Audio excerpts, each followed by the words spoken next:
รายการต่อไปเชิญญาติโยมทั้งหลายได้รับฟังรายการเสียงธรรมแสงอรุณดำเนินรายการโดยท่านพระครูชลทานพิทักษ์สัญญาณท่านพร้อมแล้วนิมนต์เลยครับนิมนต์ครับพอแตบใต้ไหวสาในปุญญาปารมีธรรมของพระเถรานุเถระเจ้าคณะพระสังฆาธิการจุตนจุองค์ที่มีสมณะเมตตาเปิดเครื่องรับฟังรายการเสียงธรรมแสงอรุณในช่วงที่หนึ่งขอความผาสุกในธรรมจุงมีแก่บรรดาพี่น้องศรัทธาตายกตาญิกาหนุ่มน้อยใจยิงทั้งหลายจุผู้นายคนที่ได้เปิดเครื่องรับฟังรายการนี้อยู่ยังบ้านยังจองวันนี้ปะกันวันศุกร์ที่29พฤษภาคมพุทธศักราช2569เดือนเก้าเหนือขึ้น13ค่ำปะกันได้วันนี้9 10 11 12ก็เหลือเวลาแถมว่ากี่เดือนก็จะหมดปีเดือนเบืองในเดือนเบืองนี้ก็นับตั้งแต่เดือน1ถึงเดือน12เดือนไทยก็นับเดือน1ถึงเดือน12เจื้อเดียวกันก็จะเที่ยงเดือนเมืองแต่บางกี่เดือนนี้นั่นก็การพัดเวียนเปลี่ยนผันหมุนเวียนเปลี่ยนไปของแกนของโลกหรือธรรมชาติมันก็จะพัดเวียนเปลี่ยนไปเยอะแยะชอบเป็นธรรมดาของโลกธรรมดาของธรรมชาติที่จะเปลี่ยนไปเยอะอีกก็ ได้นำเอาธรรมเทศนาจาตาผู้เกิดตั้งแต่ปีใจเทศนาคือท่านทั้งหลายทัดกันมาวันนี้เป็นปีสันก็คือธรรมมโหสถจริงๆแล้วได้เทศนาไปแล้วครั้งหนึ่งเมื่อวันที่15บันทึกเสียงไปแล้วปรากฏว่าเอาไปเปิดในวันเจ้าวันที่15น่ะมันบ่ออกเปิดบ่ได้ พัดเวินอยู่อย่างเก่าอินเทอร์เน็ตหรือว่าอันยังบ่ดีหัวก็เลยบ่ได้ฟังกันสักกำอยากให้ท่านทั้งหลายได้ฟังกันในวันนี้ในเรื่องธรรมมโหสถพอวันนี้เราจะอยู่ด้วยกันยาวไปจนถึงปุ๊บ7 โมงอยู่ด้วยกันถึง7 โมงก็จะได้เทศนาธรรมให้ท่านทั้งหลายได้ยินได้ฟังก่อนแล้วก็จะได้อู้ได้จากันในช่วงใต้ส่วนการจะเปิดสายเจ้าใดนั่นก็เฮาก็พอกันไปแถมกำหนึ่งเพราะวันนี้ว่าเป็นวัดแต่ว่าตากตึงตึงลมตึงอย่างก็ทำให้ระบบร่างกายนั้นถึงทางนึงนังเป็นวัดก็จะอดสาหะเทศให้ท่านทั้งหลายฟังตามสมควรแก่เวลาสืบไปก่อนแล้วจะได้อู้ได้จากันเมื่อยามรูน นะโมตัสสะภะคะวะโตอะระหะโตสัมมาสัมพุทธัสสะนะเมโตกาจิโนโขมังอานุเวนจาวินโยปัมมะจาลิสีลาโตนา อุปาวารันติติปัปปาจิเตนะอาภินหังปัจจเวคิตาพานติภิกขเวดุกัลลาภิกขุทั้งหลายปางเมื่อพระตถาคตได้เกิดมาเป็นคนในวัฏสงสารวันนั้นก็พาลบยื่อนามมาวิเศษว่ามโหสถวันนั้นจะเล่นนา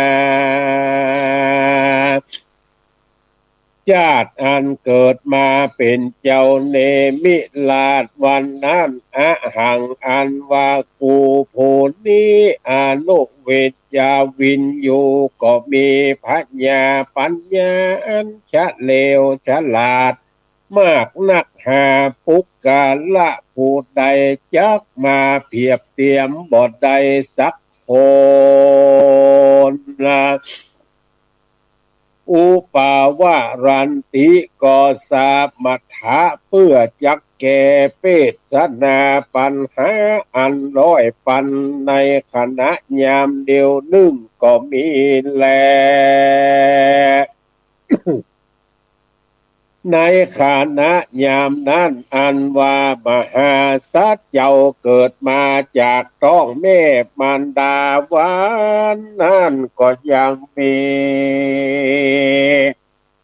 มหาผมเกิดมาเป็นสหายแห่งมหาสัตว์เจ้าแต่ก่อนแล้วก็เอายาทิพย์มาใส่ไว้ในมือมหาสัตว์เจ้า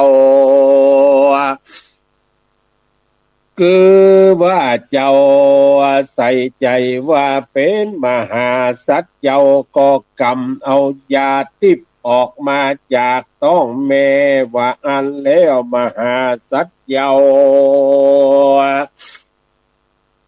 เกิดมาปางนั้นมีกุลวิเศษมาโดยยาทิพย์อันนั้นแล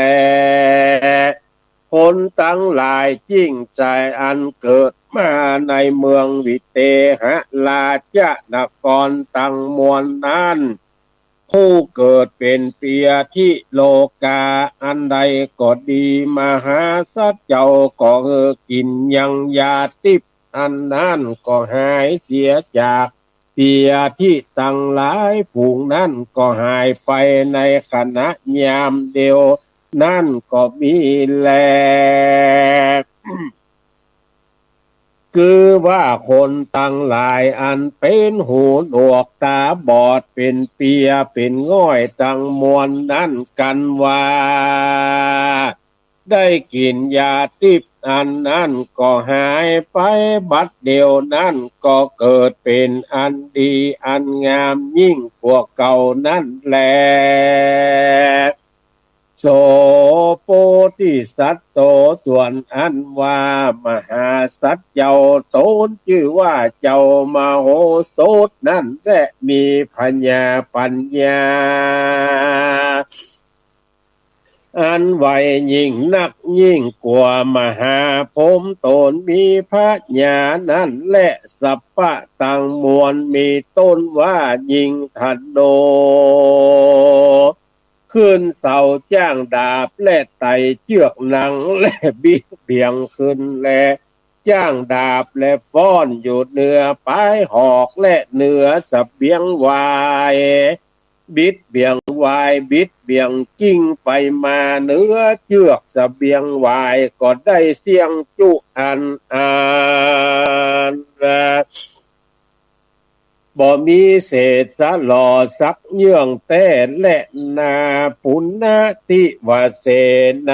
เมื่อวันลุนมานั้นมหาสัจเจ้าคือว่านอนเนามาโหสถก็มาลำเปิงดูด้วยปัญญาแห่งตนว่าอะหังอันว่ากูปปาจิเตนะอาภินหังปัจจเวคิตาพังกูก็จักบวช เป็นพระราศีอยู่ในดงดีและป่าโหยที่ผาลิงจ้วยและดงนากลางพิมพ์วันตาเถื่อนทองอยู่เป็นหมู่ป้องสัตตาก็จะเป็นอันสุขายิ่งล้ำกันมหาสัตว์เจ้าขนิ่งในใจสันนั่นแล้ว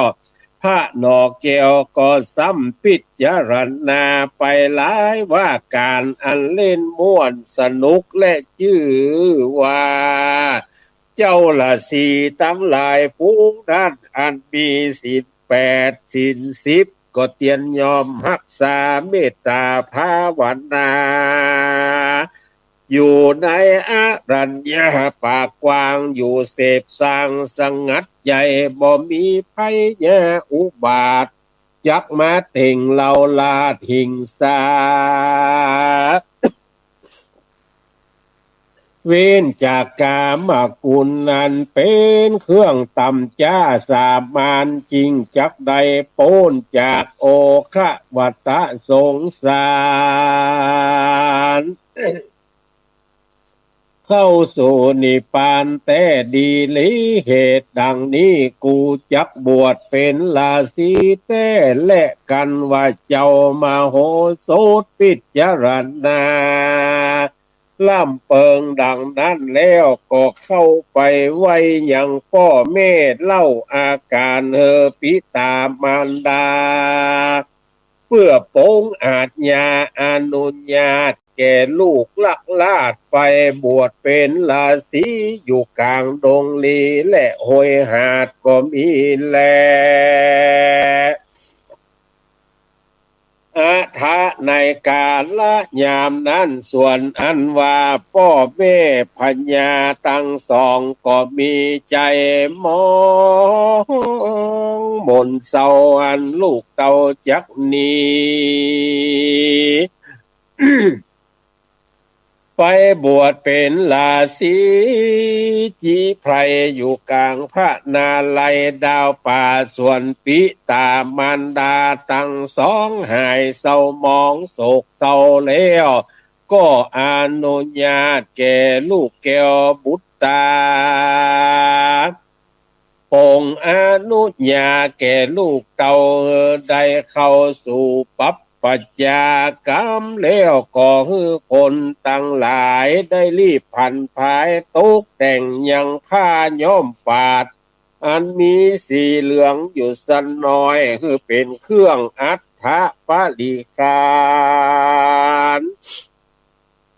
แก่เจ้ากุมารหล่อเนาส่วนตนมหาสัตว์เจ้ามาโหสถนั่นพญาทั้งสองอันเป็นพ่อแม่อนุญาตนุ่งผ้าย้อมฝาดอันจักเป็นเชื้ออละหันตาเจ้าตั้งหลายแล้วก็สะเพาะนาเข้าสู่ป่าหิมพานต์ไปโดยตนเองเดียวแล้วก็ไปบวชเป็นฤาษี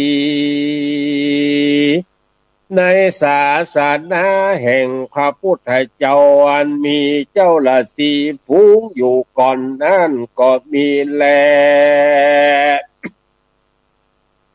ตาปิส่วนอันว่าเจ้าละสีตั้งหลายฝูงไปบวชอยู่ก่อนนั้นก็รู้ว่ามหาสัตว์เจ้าตนมีพระญาปัญญาออกมาบวชเป็นละสีดังอันเขาก็ปากันมาอุปถากมหาสัตว์เจ้าโดยลูกไม้หัวมันน้ำกินน้ำใจตั้งหลายก็บ่เฮอมหาสัตว์เจ้าไปเอามาโดยตนโดยนาเองก็มีแลส่วนว่าเจ้ามาโหสถนั่นก็ขมวดเก่าไว้เป็นจัดดา แล้วก็มาปำเลินเมตตาภาวนารักษายังศีลจำเริญยังพรหมวิหารทั้งสี่อยู่ใจอยู่มาบ่เมินนานเต่าใดมาโหโสเจ้าละสี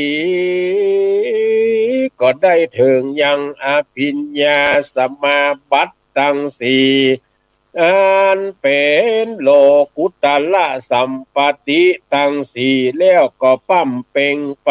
บ่ขาดบ่ได้ประมาทสักวันยาม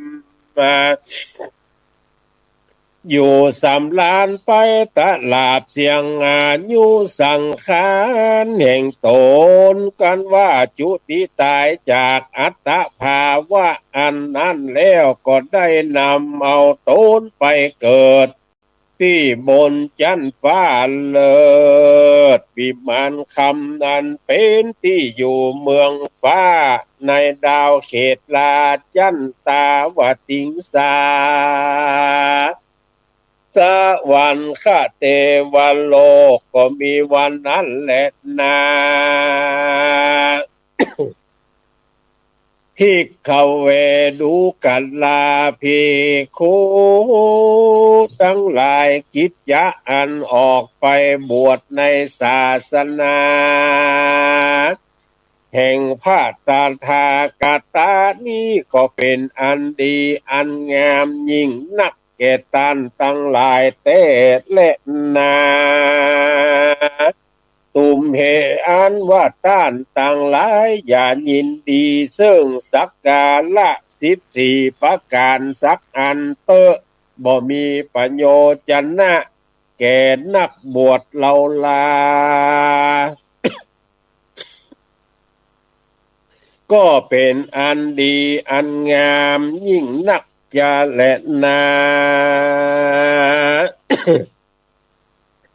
อันว่าโลกุตละธรรมนี้เป็นอันดีอันงามสักกาละ14ประการนั้นบอกมีประโยชน์จะนะแก่นักบวชอันยอมหือโตดปลายลูนมากนักแลจุงประกอบไปโดยวิริยะกรรมมีเปลี่ยนและภาวนาอยู่ในป่าอันสงัดนั่นก็หากจักใดหานละยังโลกิญะและโลกุตละธรรมตามอันมักแห่งกุตนกุพระตถาคตอันเกิดมาในปางก่อนก็มานายยังสังสารวัฏ14ประการอันมีการขับการฟ้อนอยู่ก็บ่มีประโยชน์จะน่าสั่งสักอันแล้วก็จิ้งลวดหนีออกไปปัจจาบวชเป็นราศีอยู่ในกิลีลาวป่าปั้มเป่งเมตตาภาวนาอยู่ในตีอันสงัดเป็นที่จำเริญใจแห่งตนก็มีจะเล่นาภิกขเวดูกลาภิกขุทั้งหลายตนได้ก็ดีมีใจมักใครปฏิบัติตามโอวาทคำสอนแห่งพระตถาคตดังอันจุงประกอบไปโดยเปลี่ยนและลำเปิงดูโพชฌังโคคะตั้ง7ประการจุวันยามแดเตสาติโพชฌงค์อันหนึ่งคือว่ามีสติอันใส่ใจเข้าสู่กรรมฐา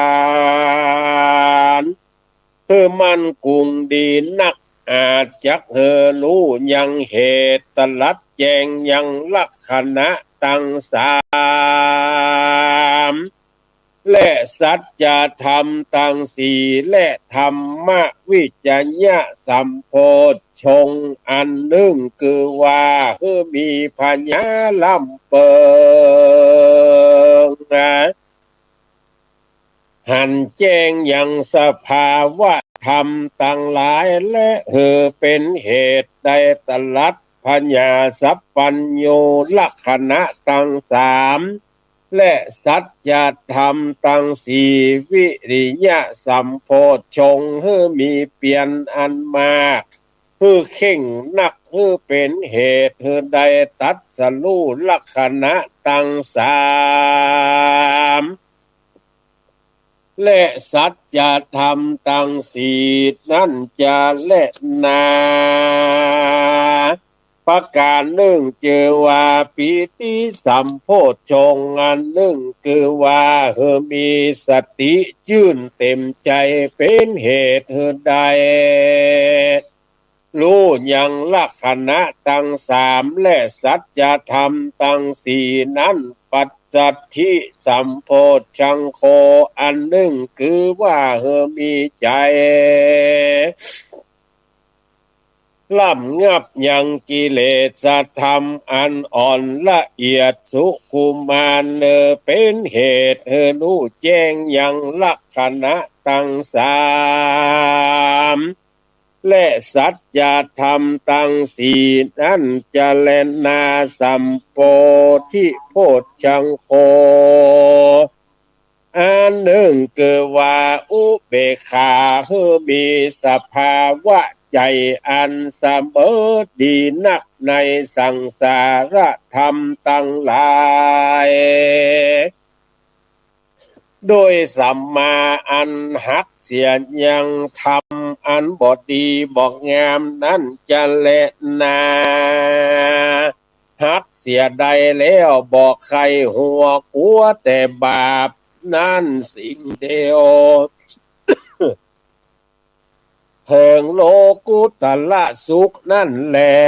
เป็นเหตุได้ตรัสรู้ลักขณะตั้งสามและสัจธรรมตั้งสี่นั่นบ่ญาจะแล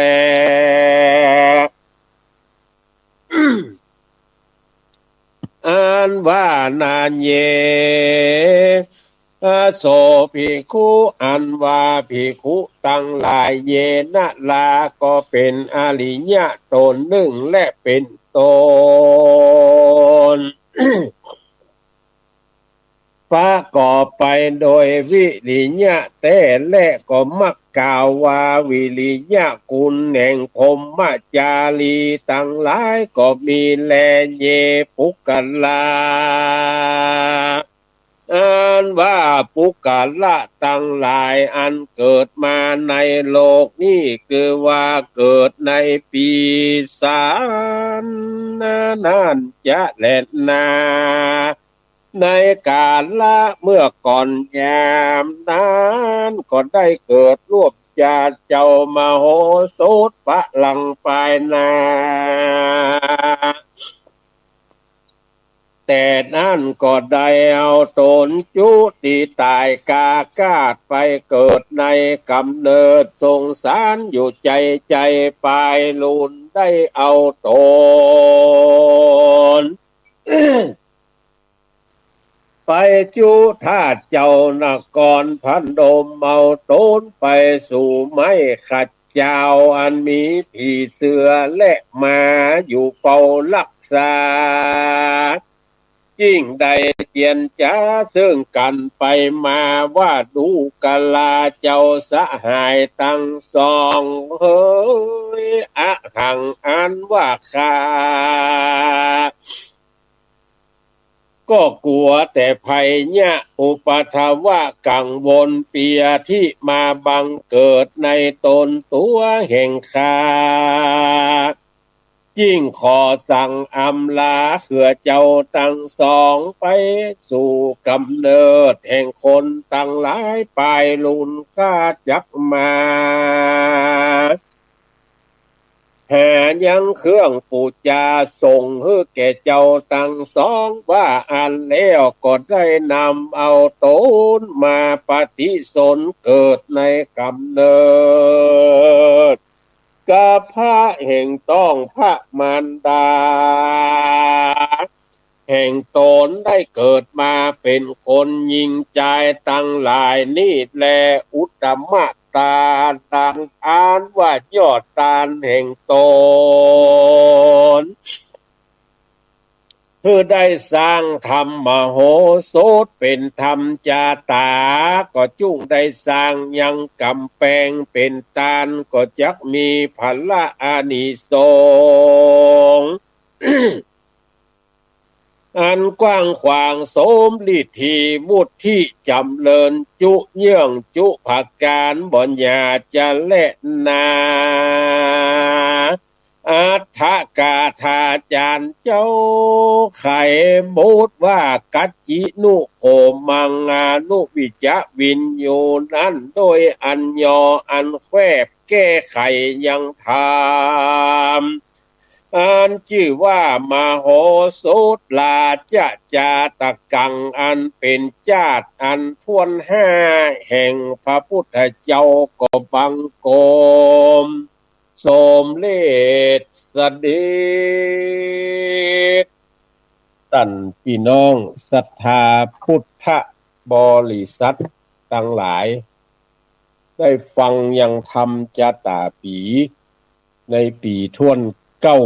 อันชื่อว่าธรรมมโหสถจบลงไปศรัทธาเฮาตั้นทั้งหลายการฟังพระธรรมเทศนาครูบาอาจารย์ตุเจ้าหลายตนก็ได้ได้ได้จ๋าให้เฮาตั้นทั้งหลายได้รับทราบไปแล้วว่าการฟังพระธรรมเทศนานั้นจุงปากันก้อนไกลเอาแก่นเอาสารที่บัณฑิตนักปราชญ์ทั้งหลายคิดนาเป็นลายลักษณ์อักษรแล้วพระเจ้าพระสงฆ์รุ่นหลังอย่างอาตมาภาพเขานี้ได้นำมาเทศนาเป็นทำนองร้อยแก้วห้องเป็นทำนองธรรมวัดห้องคือเฮาท่านทั้งหลายได้ฟังเนี่ยก็ฟังเอาแก่นเอาสารเหมือนเฮาท่านทั้งหลายกินแกงอันใดอันหนึ่งมันจะมีศูนย์กันอยู่ในหั่นสปะผักไม่ใส่เกลือจีนป่าอาหารศูนย์กันศูนย์อันอยู่ในหั่นก็คือเฮาท่านทั้งหลายเลือกเฟ้นไส้ก้อนไก่เอายังสิ่งที่เป็นประโยชน์แก่เฮาท่านทั้งหลายเหมือนกับเฮากินแกงมักอันใดเฮาก็เอาย้อนกันลอกเอาอันนั้นออกมากินมาใจการฟังพระธรรมเทศนาก็เชื่อเดียวกันคือเฮาท่านทั้งหลายฟังแล้วก้อนไก่เอามาประยุกต์ใช้กับชีวิตประจำวันของไผของมันเพราะว่าพระธรรมเทศนามีถึง 84,000 ขันธ์ก่อนมีในหันหมดดีนักดีน้อยก็มีในพระธรรมเทศนาตั้งหลายที่เปิ้นเทศเอาไว้เตรียมแตกเอาไว้เป็นอย่างคือเฮาท่านทั้งหลายได้ฟังกันว่าอันใดเป็นตัวอย่างดีอันใดเป็นตัวอย่างบ่ดีเพิ่นก็ได้เตรียมแตกเอาไว้ เป็นอย่างแล้วศรัทธาทั้งหลายแต่ว่าวันซืนไปงานหลวงปู่ตุลุงดอยแต่ว่าวันซืน19เลยแต่วันนี้29ละได้10วันด้วยกันละก็ปะกับพี่น้องศรัทธาทั้งหลายหลายผู้หลายท่านได้ได้จ๋าหลายผู้หลายท่านได้เอิ้นเพราะอยู่ไกลกันบางพ้องก็ยกมือไหว้หันกันแต่ว่าอยู่คนละจอกละแจงเพื่อจะปะกันมาก็บางคน หมู่เดียวเสียวเปื้อนกัน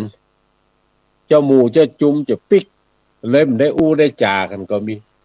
บางคนก็ได้อู้ได้จากันปะหน้าปะตากันก็เอาสตางค์ให้หอมเป็นกาน้ำกาไฟกันเตศห้องในทำจาตาปีก็มี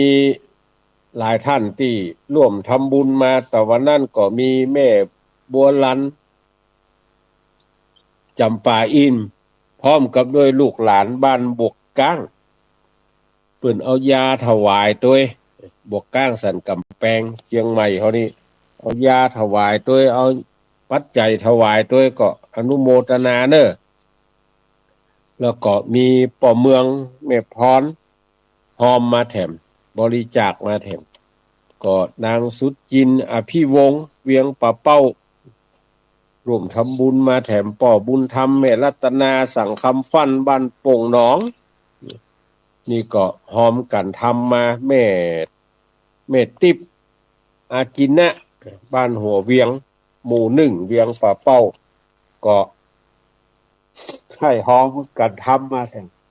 นอกจากนั้นก็มีคุณกนกพิษชัยนาอันนี้เปิดเกิดปีมะมาเมียมาแม่มาลงมาเสียง อยู่ในบ้านหลังเดียวกันเกิดปีมะตึงหมู่ตึงมวลก็เลยให้หอมกันเตะกันทำกันมาก็ตามการตามเวลาที่เอาท่านทั้งหลายก็ได้มีเจตนาร่วมทำบุญสุนทานกันนักน้อยอันนี้บ่ได้ว่ากันอยู่ที่เจตนาขอให้ได้ร่วมทำบุญสุนทานกับพระเจ้าพระสงฆ์อันเป็นเนื้อนาบุญที่เฮาท่านทั้งหลายเคารพนับถือมาโดยตลอดก็วันนี้วันที่29โหวันพุธแล้วกันเนาะวันเสาร์วันนี้วันศุกร์วันพุธจะไปลืมเนอะพี่น้องศรัทธาเฮาท่านทั้งหลายเฮาจะไปร่วมทำบุญอายุวัฒนมงคลของท่านพระครูกัลยาณปราโมทย์เจ้าอาวาสวัดม่อนห้วยแก้วตำบลดอยหล่ออำเภอดอยหล่อท่านมีสมณศักดิ์เป็นพระครูสัญญบัตรแล้วก็เป็นเจ้าคณะตำบลดอยหล่อตัวมีอายุครบ60ปีแล้ว12/5/60ได้5รอบได้60ปีแต่วันนั้นอาจารย์วรรณชัยวันพุธนี่อาจารย์สมหวังหรือเฮาฮู้จักในนามสมณศักดิ์เพิ่นว่าพระครูกัลยาณปราโมทย์จะทำบุญอายุวัฒนมงคลในการทำบุญอายุวัฒนมงคลเนี่ยท่านอาจารย์พระครูกัลยาณปราโมทย์เนี่ยเป็นตัวตั้งตัวตีที่จะได้ร่วมกันทำบุญแปลงวัดแปลงวาซึ่งก็ได้บาดเจ็บจะแปลงเตื้อเดียวแปลงมาละหลายวัดหลายวาที่สำเร็จเป็นวัดเป็นวาร่วมกันกับพระนักจัดรายการโดยเฉพาะท่านผู้อำนวยการสถานีวิทยุคลื่นสีขาวเนี่ยพากันไปแปลงวัดเหล่ามนทาทิพย์ตอนนี้ได้ประกาศได้อันอย่างเป็นที่บัวลำมวนเรียบร้อยสร้างอันอย่างไปเป็นที่ละเมาเอาใจคนที่ไปฮู้ไปหันละทีนี้ท่านพระครูก็มีดำริที่จะไปสร้างวัดแม่หลองใต้ตำบลแม่หลองอำเภออมก่อยว่าท่านศรัทธาทั้งหลายมันอยู่บนดอยสูงชันเป็นพี่น้องบนดอยตึงหมู่ตึงมวลบ่มีไฟฟ้าใช้อยู่ในถิ่นทุรกันดารท่านอาจารย์พระครูกัลยาณปราโมทย์นี่ไปเสาะที่ดินกับศรัทธาที่อยู่บนดอยกับตู้เจ้าแถมหลายตนปากันไปหลายเตื้อละเพิ่นชวนอาตมาภาพไป3ยกละบัดได้ไปมีกับงานแถมยกนี่ถ้าจะได้ปากันไปละในหั่นน่ะเพิ่นนับถือศาสนาพุทธถึงหมดที่เป็นชนเผ่านะมาเถอะเป็นขี้มุกย้อย มีถึงหมดกันกว่า100หลังคาศรัทธาท่านทั้งหลายอาจารย์พระครูกัลยาณปราโมทย์จึงมีดำริที่จะสร้างสำนักสงฆ์ไว้บนเนื้อที่16ให้ภาษีท่านทั้งหลายอยู่ที่บ้านแม่หลองนะโอ้เปิ่นเอาตีบริจาคส่วนหนึ่งปากันเอาสตางค์ไปแก้ส่วนหนึ่งแล้วก็หลายท่านมีความปีติยินดีอย่างคุณพันนิตาพรหมมินทร์นี่โอ้รวบรวมสตางค์ไปตอดผ้าป่าที่วัดม่อนห้วยแก้วทีแรกก็จะเอาไปไม่ลองแต่ว่าการเดินทางมันลำบากตัวเลยไปตอดที่ม่อนห้วยแก้วปีแล้วเอาสตางค์ไปซื้อปูนหินทรายแปลงถนนประเดี๋ยวนี้ได้ไป1ช่วงละท่านอาจารย์พระครูกัลยาณปราโมทย์ก็จึงมีดำริว่าจะสร้างอาคารสิ่งปลูกสร้างให้เป็นหลักเป็นฐานมั่นคงแห่มน้อยหนึ่งแห่มขยึกหนึ่งนี่เถอะหลังจากที่เอาไม้เอาตองเอาอย่างมามุงประเดี๋ยวนี้จะปกสร้างห้างแปลงเป็นอาคารไม้แห่มสักหลังหนึ่งแล้วก็จะนำสตางค์ช่วยกันหอมสตางค์กันไปแปลงวัดแปลงวาเนี่ยเหมือนกับแปลงหนทางขึ้นฟ้านี่เพิ่นจึงมีดำริที่จะตั้งองค์พระป่าในวันเกิดวันเนี้ยวันพุธเนี่ยศรัทธาทั้งหลายก็ทีก็ว่าจะระดมตั้งสถานีวิทยุช่วยกันหลายๆอย่างแต่ว่าลูกศิษย์ลูกหาของท่านอาจารย์พระครูกัลยาณปราโมทย์เนี่ยซึ่งเป็นตำรวจเป็นทหารเป็นข้าราชการอยู่หลายที่หลายทางก็มาอู้มาจาดตัวเปิ้นก็ประเด็นนี้จะตั้งองค์พระป่าสามัคคีจะตอดที่วัดม่อนห้วยแก้วเนี่ยเงินรายได้การจัดงานตอดพระป่าเนี่ยก็จะเอาไปปกสร้างห้างแปลงวัดแม่หลองใต้ที่อมก่อยพ้นตึงหมู่ตึงมวลก็จึงได้ปากันแปลงซองมาจำนวนหนึ่งก็แจกจ่ายให้กับผู้ที่เคารพนับถือกันลูกศิษย์ลูกหาก็เอาไปให้ครอบครัวแจกจ่ายกันไปแล้วก็จะรวบรวมกันในวันพุธเนี่ยเนอะท่านทั้งหลายไผได้ซองไปแล้วเพิ่นจะตอดผ้าป่าวันพุธวันเสาร์ในเวลา9 โมงก็จะอาราธนาพระแก้วขาวไปตั้งเป็นขบวนแห่พร้อมกับต้นผ้าป่าที่เฮาท่านทั้งหลายได้ไปเนี่ยเป็นต้นค้าก็ปักไปใบซาวใบ10บ่ว่ากันคะแนนว่าเป็นต้นด้วยกันได้แห่ด้วยกันด้วยโอ้เฮาอยู่ไกลแปลงต้นก็บัดตันเนี่ยอย่างก็บัดตันฮะเนี่ยใดนี่ก็สตางค์ไปเสียบตัวเปิ้นถึงว่าไปมาเสียบตัวกูนี่เนอะมึงยังแปลงต้นมามีไผว่าคะแนนเอาสตางค์ไปเสียบตัวเปิ้นเด้อพอตานทุกคนเนี่ยมีแต่คนยินดีเมื่อแห่พระแก้วขาวเข้าไปในมณฑลพิธีในวิหารแล้วก็จะประกอบพิธีสืบโหราจตาสืบโหราจตาพระเจ้าพระสงฆ์ทั้งปวงก็จะเจริญพระพุทธมนต์สืบโหราจตาและสมโพธิพระแก้วขาวสมโพธิเจดีย์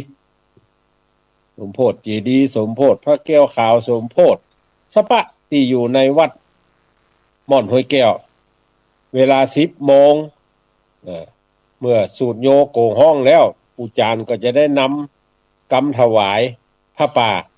แล้วก็จะถวายไตรยธรรมแก่พระสงฆ์ที่เป็นสงฆ์พิธี11 โมงก็จะถวายพระทหารเพลในการเนี้ยท่านทั้งหลายได้รับความอนุเคราะห์ความเมตตาธรรมจากบรรพชิตและคฤหัสถ์ทั้งหลายมาช่วยกันเป็นประธานอุปถัมภ์ของประธานดำเนินการของประธานกรรมการประธานสายรองประธานสายของการนี้ได้รับความอนุเคราะห์จากพลเอกดร.บัณฑิตพร้อมโดยภรรยาคือคุณสิริพรพิริยาใสสันติปรด.แล้วก็พลตรีอนุมาตรพินิจชอบอันนี้เปิ้นเป็นประธานอุปถัมภ์ แล้วก็ประธานดำเนินงานก็คือนาวาโทหญิงยุวดีไทยมานาวาอากาศโทพานุพงศ์คุณวันดีห่อไล่เฮงแล้วก็ประธานกรรมการก็ได้รับความอนุเคราะห์เมตตาธรรมจากคุณเจเลรัตน์ปิงคราไสยดร.ภควดีเลิศกาญจนวัฒน์นาวาเอกจุมพลอนุกานนท์คุณปียานันท์ศักดิ์ลอคุณยุพินทรายคำและครอบครัวเรือเอกหญิงก็ว่าร้อยเอกหญิงเนี่ยกนกวันจันทองอุ่นรอนอแล้วก็คุณปีชาเครื่องเนียมคุณภูวเดชกิติมานนท์ร้อยตำรวจเอกหญิงกุลิศลากิติมานนท์คุณณัฐวรรณคุ้มทัพคุณสุบินไล่ห่อไล่เฮงแล้วก็ประธานสายตั้งชุมชนคนละปูนชุมชนคนลำพูนไม่ลำพังจังหวัดลำพูนครับหลายท่านรองประธานสายสำนักงานภาค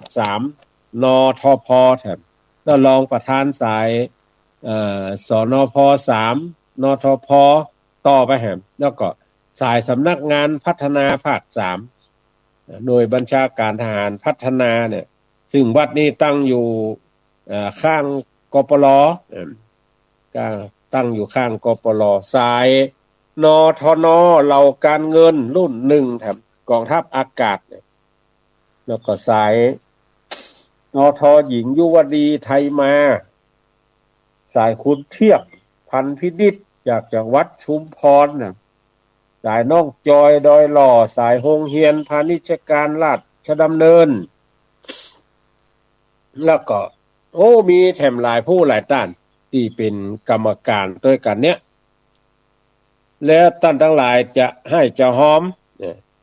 ตั้งดอยสะเก็ดนี่จะเอามาฝากหอมที่อาตมาก็ได้ฝากหอมที่ท่านพระครูสังฆลักษณ์สุเมธวัดห้วยบอนนั่นก็ได้เน้อไผอยู่ตั้งห้วยบอนตั้งประไผนี่ใกล้ไหนฝากท่านเด้อท่านทั้งหลายการสร้างวัดสร้างวานี่เหมือนกันกับสร้างเกินขึ้นสู่ฟ้าเข้าสู่มหาเนรปานเนี่ยการสร้างวัดสร้างวานี่แล้วทีนี้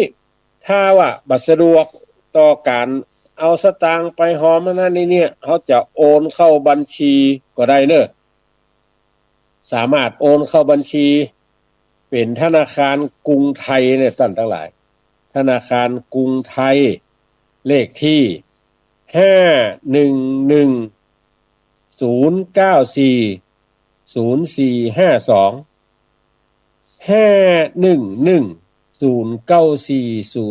511-0940-452ธนาคารกรุงไทยแล้วก็ถ้าว่าหอมไปแล้วก็จะโทร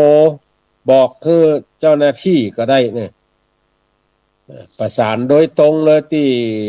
นตพานุพงศ์ห่อไล่เฮงเบอร์โทรเปิ้นก็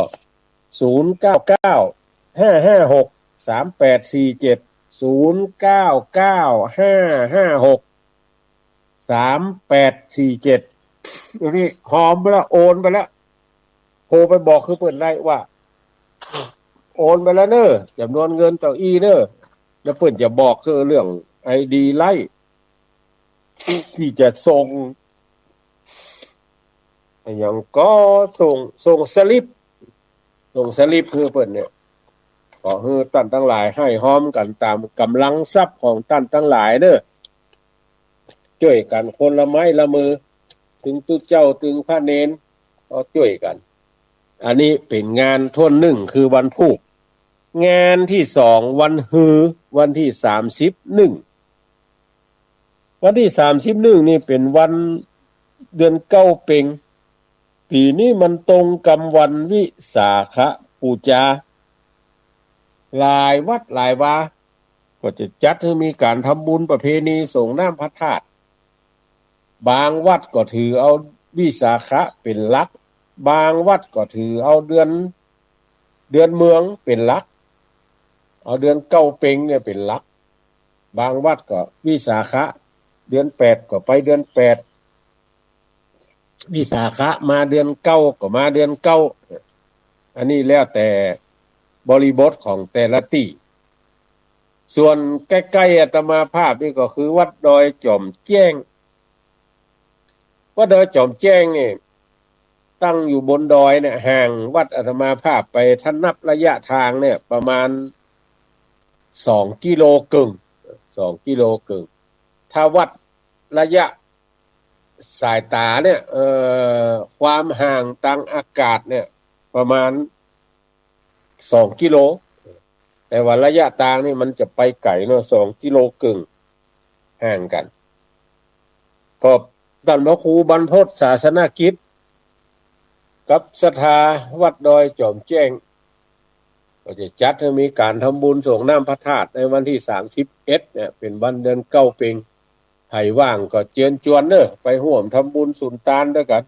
จะเอาเข้าป่าอาหารไปก็ได้ไผจะมีพักบัวหัวหอมพักไม้ไส้เครือเอาไปให้ไปหอมกันได้เด้อเพราะว่าที่วัดนั้นท่านพระครูมีพระเนนหลาย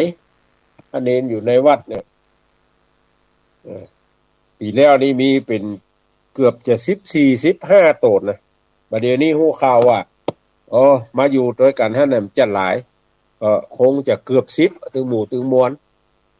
ต้องทำข้าวป่าอาหารถวายแล้วก็พระเนนทั้งหลายแล้วนี่ไปเฮียนที่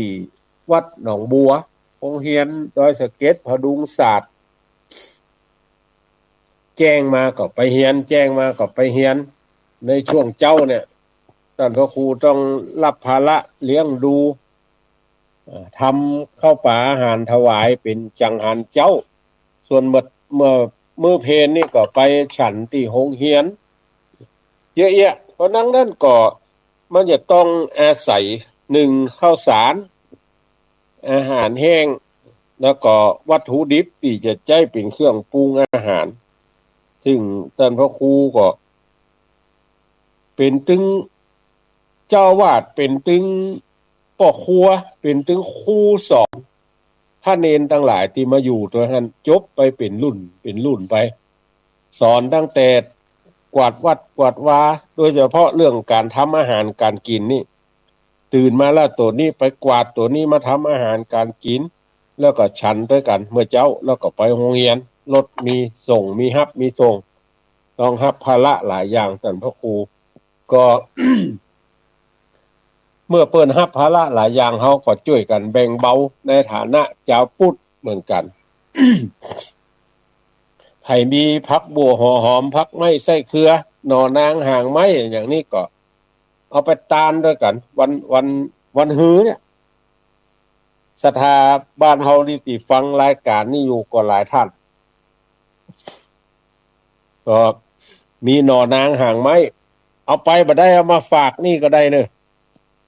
ทางห้วยบอนทางห้วยไผ่ก็ฝากท่านพระครูสังฆลักษณ์สุเมธได้เลยเอาไปฝากได้เลย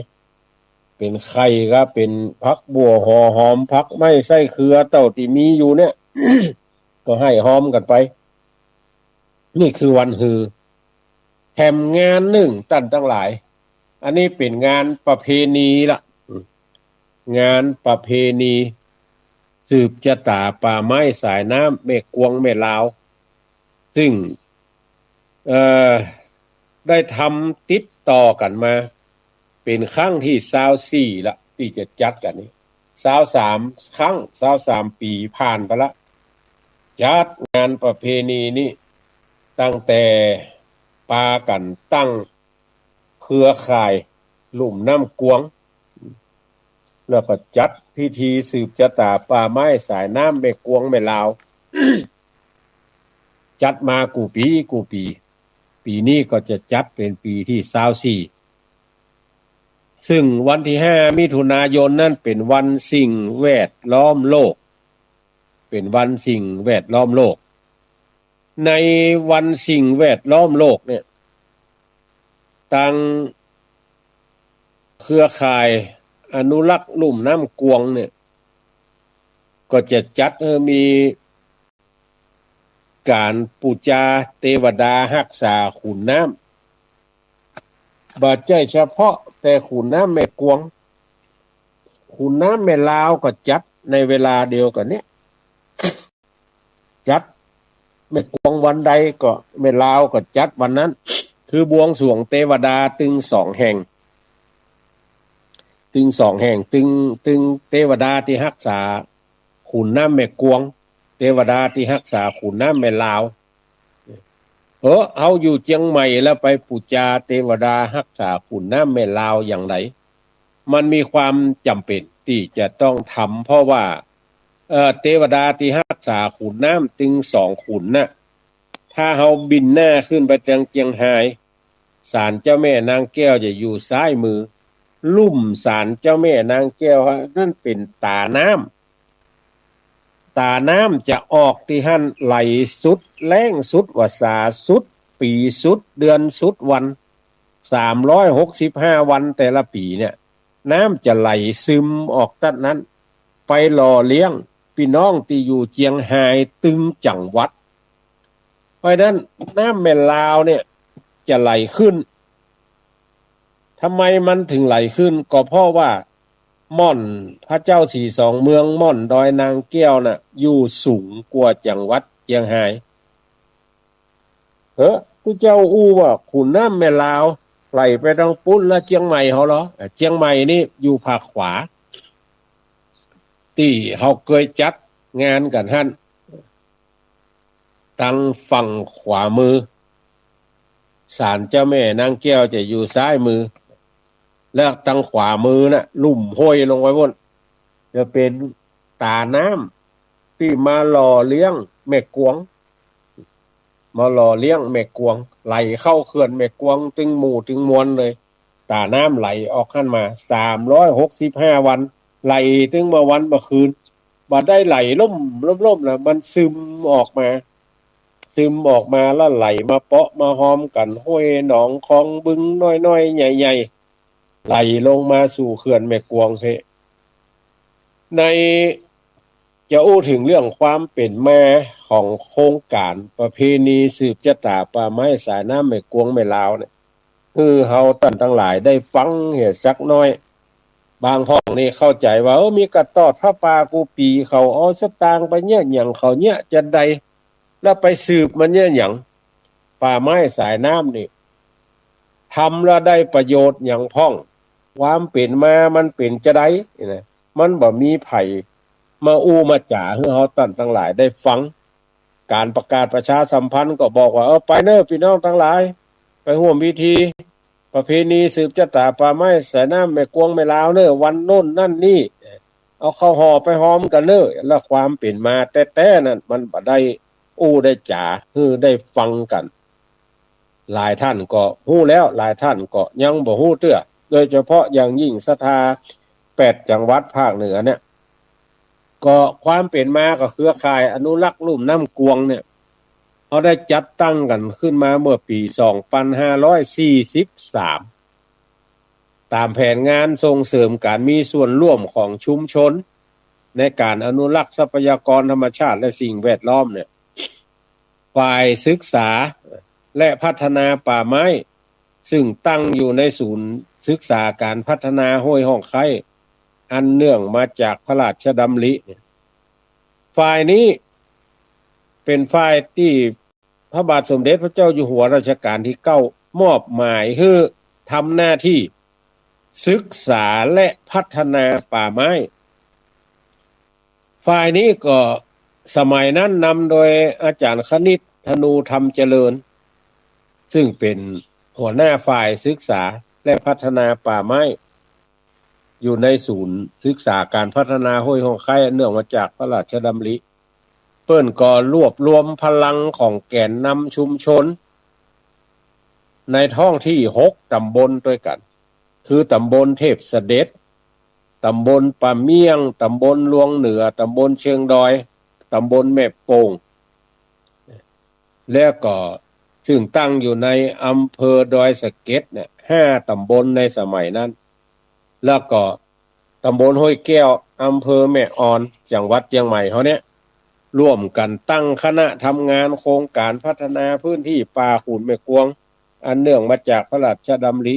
แล้วก็ภาคีเครือข่ายจัดเวทีเรียนรู้แลกเปลี่ยนข้อมูลสถานการณ์สิ่งแวดล้อม การมีส่วนร่วมในการดูแลรักษาฟื้นฟูและดำเนินกิจกรรมการอนุรักษ์ทรัพยากรธรรมชาติสิ่งแวดล้อมลุ่มน้ำกวงโดยที่บ่สร้างผลกระทบเกิดขึ้นภายในพื้นที่ต้นน้ำลำธารการพัฒนาคุณภาพชีวิตตามแนวพระราชดำริของพระบาทสมเด็จพระบรมชนกาธิเบศรมหาภูมิพลอดุลยเดชมหาราชบรมนาถบพิตร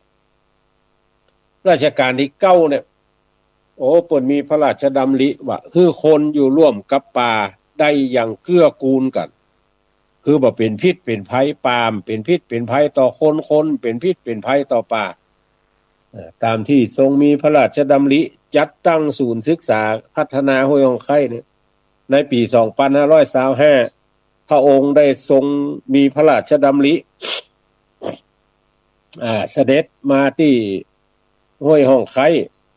มาดูแผนที่ว่าอันใดเป็นอันใดแล้วพระองค์ก็นำไปวิเคราะห์แล้วก็ถึงจะมีพระราชดำริจัดตั้งศูนย์ศึกษาการพัฒนาห้วยหองไข่ในหันจะมีศึกษาสปะโดยเฉพาะป่าไม้เนี่ยเปิดให้ศึกษาไม้ขนาดนี้มีอายุกี่ปีใจศาสตร์ของพระราชาและความเป็นมาของบริบทในพื้นที่คนเฮาบักเก่าบ้านเฮานี่เวลาหลงป่าเนี่ยท่านทั้งหลายหมูว่าทางใดทางใต้ทางเหนือเพราะมันหลงป่ามีกับต้นไม้เปิ้นก็ฮือออกไปตัดใดที่มันเป่งๆน้อยเนี่ยมีแสงเข้ามาที่ไม้บรรณาทึบเปิ้นฮือลองยืนบินแน่เข้าหาก็ไม้แล้วลองถากเบาๆที่ต้นไม้แล้วก็ไปยืนแหมฝากหนึ่งถากไปยืนแหมภาคหนึ่งถากคือครบ4ภาคใดที่มีเปลือกหนาๆด้านนั้นจะเป็นทิศตะวันออกอันนี้คือศาสตร์ของคนบักเก่าด้านใดมีเปลือกหนาต้นไม้ทุกชนิดมีเปลือกหนา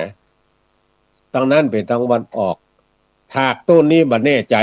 ไปแหมต้นมันอยู่ภาคเดียวกันก็จะไปเอาไก่กันฮื้อหันกันในระยะสัก3 เมตรถากฮื้อครบ3ต้นถ้าหันว่าตังเนี้ยตังซ้ายมือเขาเนี่ยมันเปลือกไม้มันหนาตึงหมู่ตึงมวลเนี่ยคือเข้าใจได้เลยว่าภาคนั้นเป็นทิศตะวันออกอันนี้คือศาสตร์ของคนบักเก่าคนโบราณที่ยึดถือสืบกันมาพระบาทสมเด็จพระเจ้าอยู่หัวรัชกาลที่9นี่ก็ใจศาสตร์ของท้องถิ่นแล้วก็ศาสตร์ของพระองค์ที่ศึกษามาแล้วก็เอามาถ่ายทอด แล้วก็บอกว่าคือคนอยู่ร่วมกับป่าไม้ได้อย่างเกื้อกูลอันนี้มีพระราชดำริเรื่องเนี้ยเมื่อปี2535เพิ่นมาตั้งศูนย์ศึกษาการพัฒนาห้วยหองไข่ปี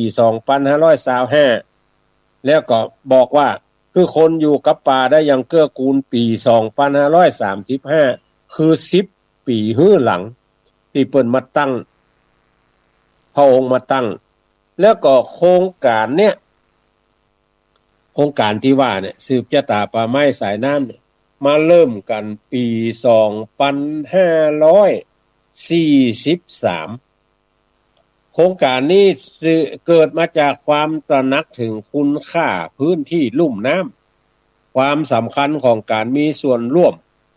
บทบาทหน้าที่ของภาคเอกชนที่ต้องเรียนรู้ทำความเข้าใจถึงสถานการณ์การเปลี่ยนแปลงของสภาพทรัพยากรสิ่งแวดล้อมทรัพยากรธรรมชาติสิ่งแวดล้อมจดจึงได้ร่วมกันหลอมรวมพลังระดมทรัพยากรปัจจัยสร้างความตระหนักคือเกิดการปกป้องคุ้มครองดูแลรักษาฟื้นฟูอนุรักษ์และอาศัยเปิ่งปะเป่าปิงกันอย่างเกื้อกูลระหว่างวิถีชุมชนและดุลภาพของนิเวศธรรมชาติและสิ่งแวดล้อมในพื้นที่ลุ่มน้ำกวงและใกล้เคียงเนี่ยโดยคณะ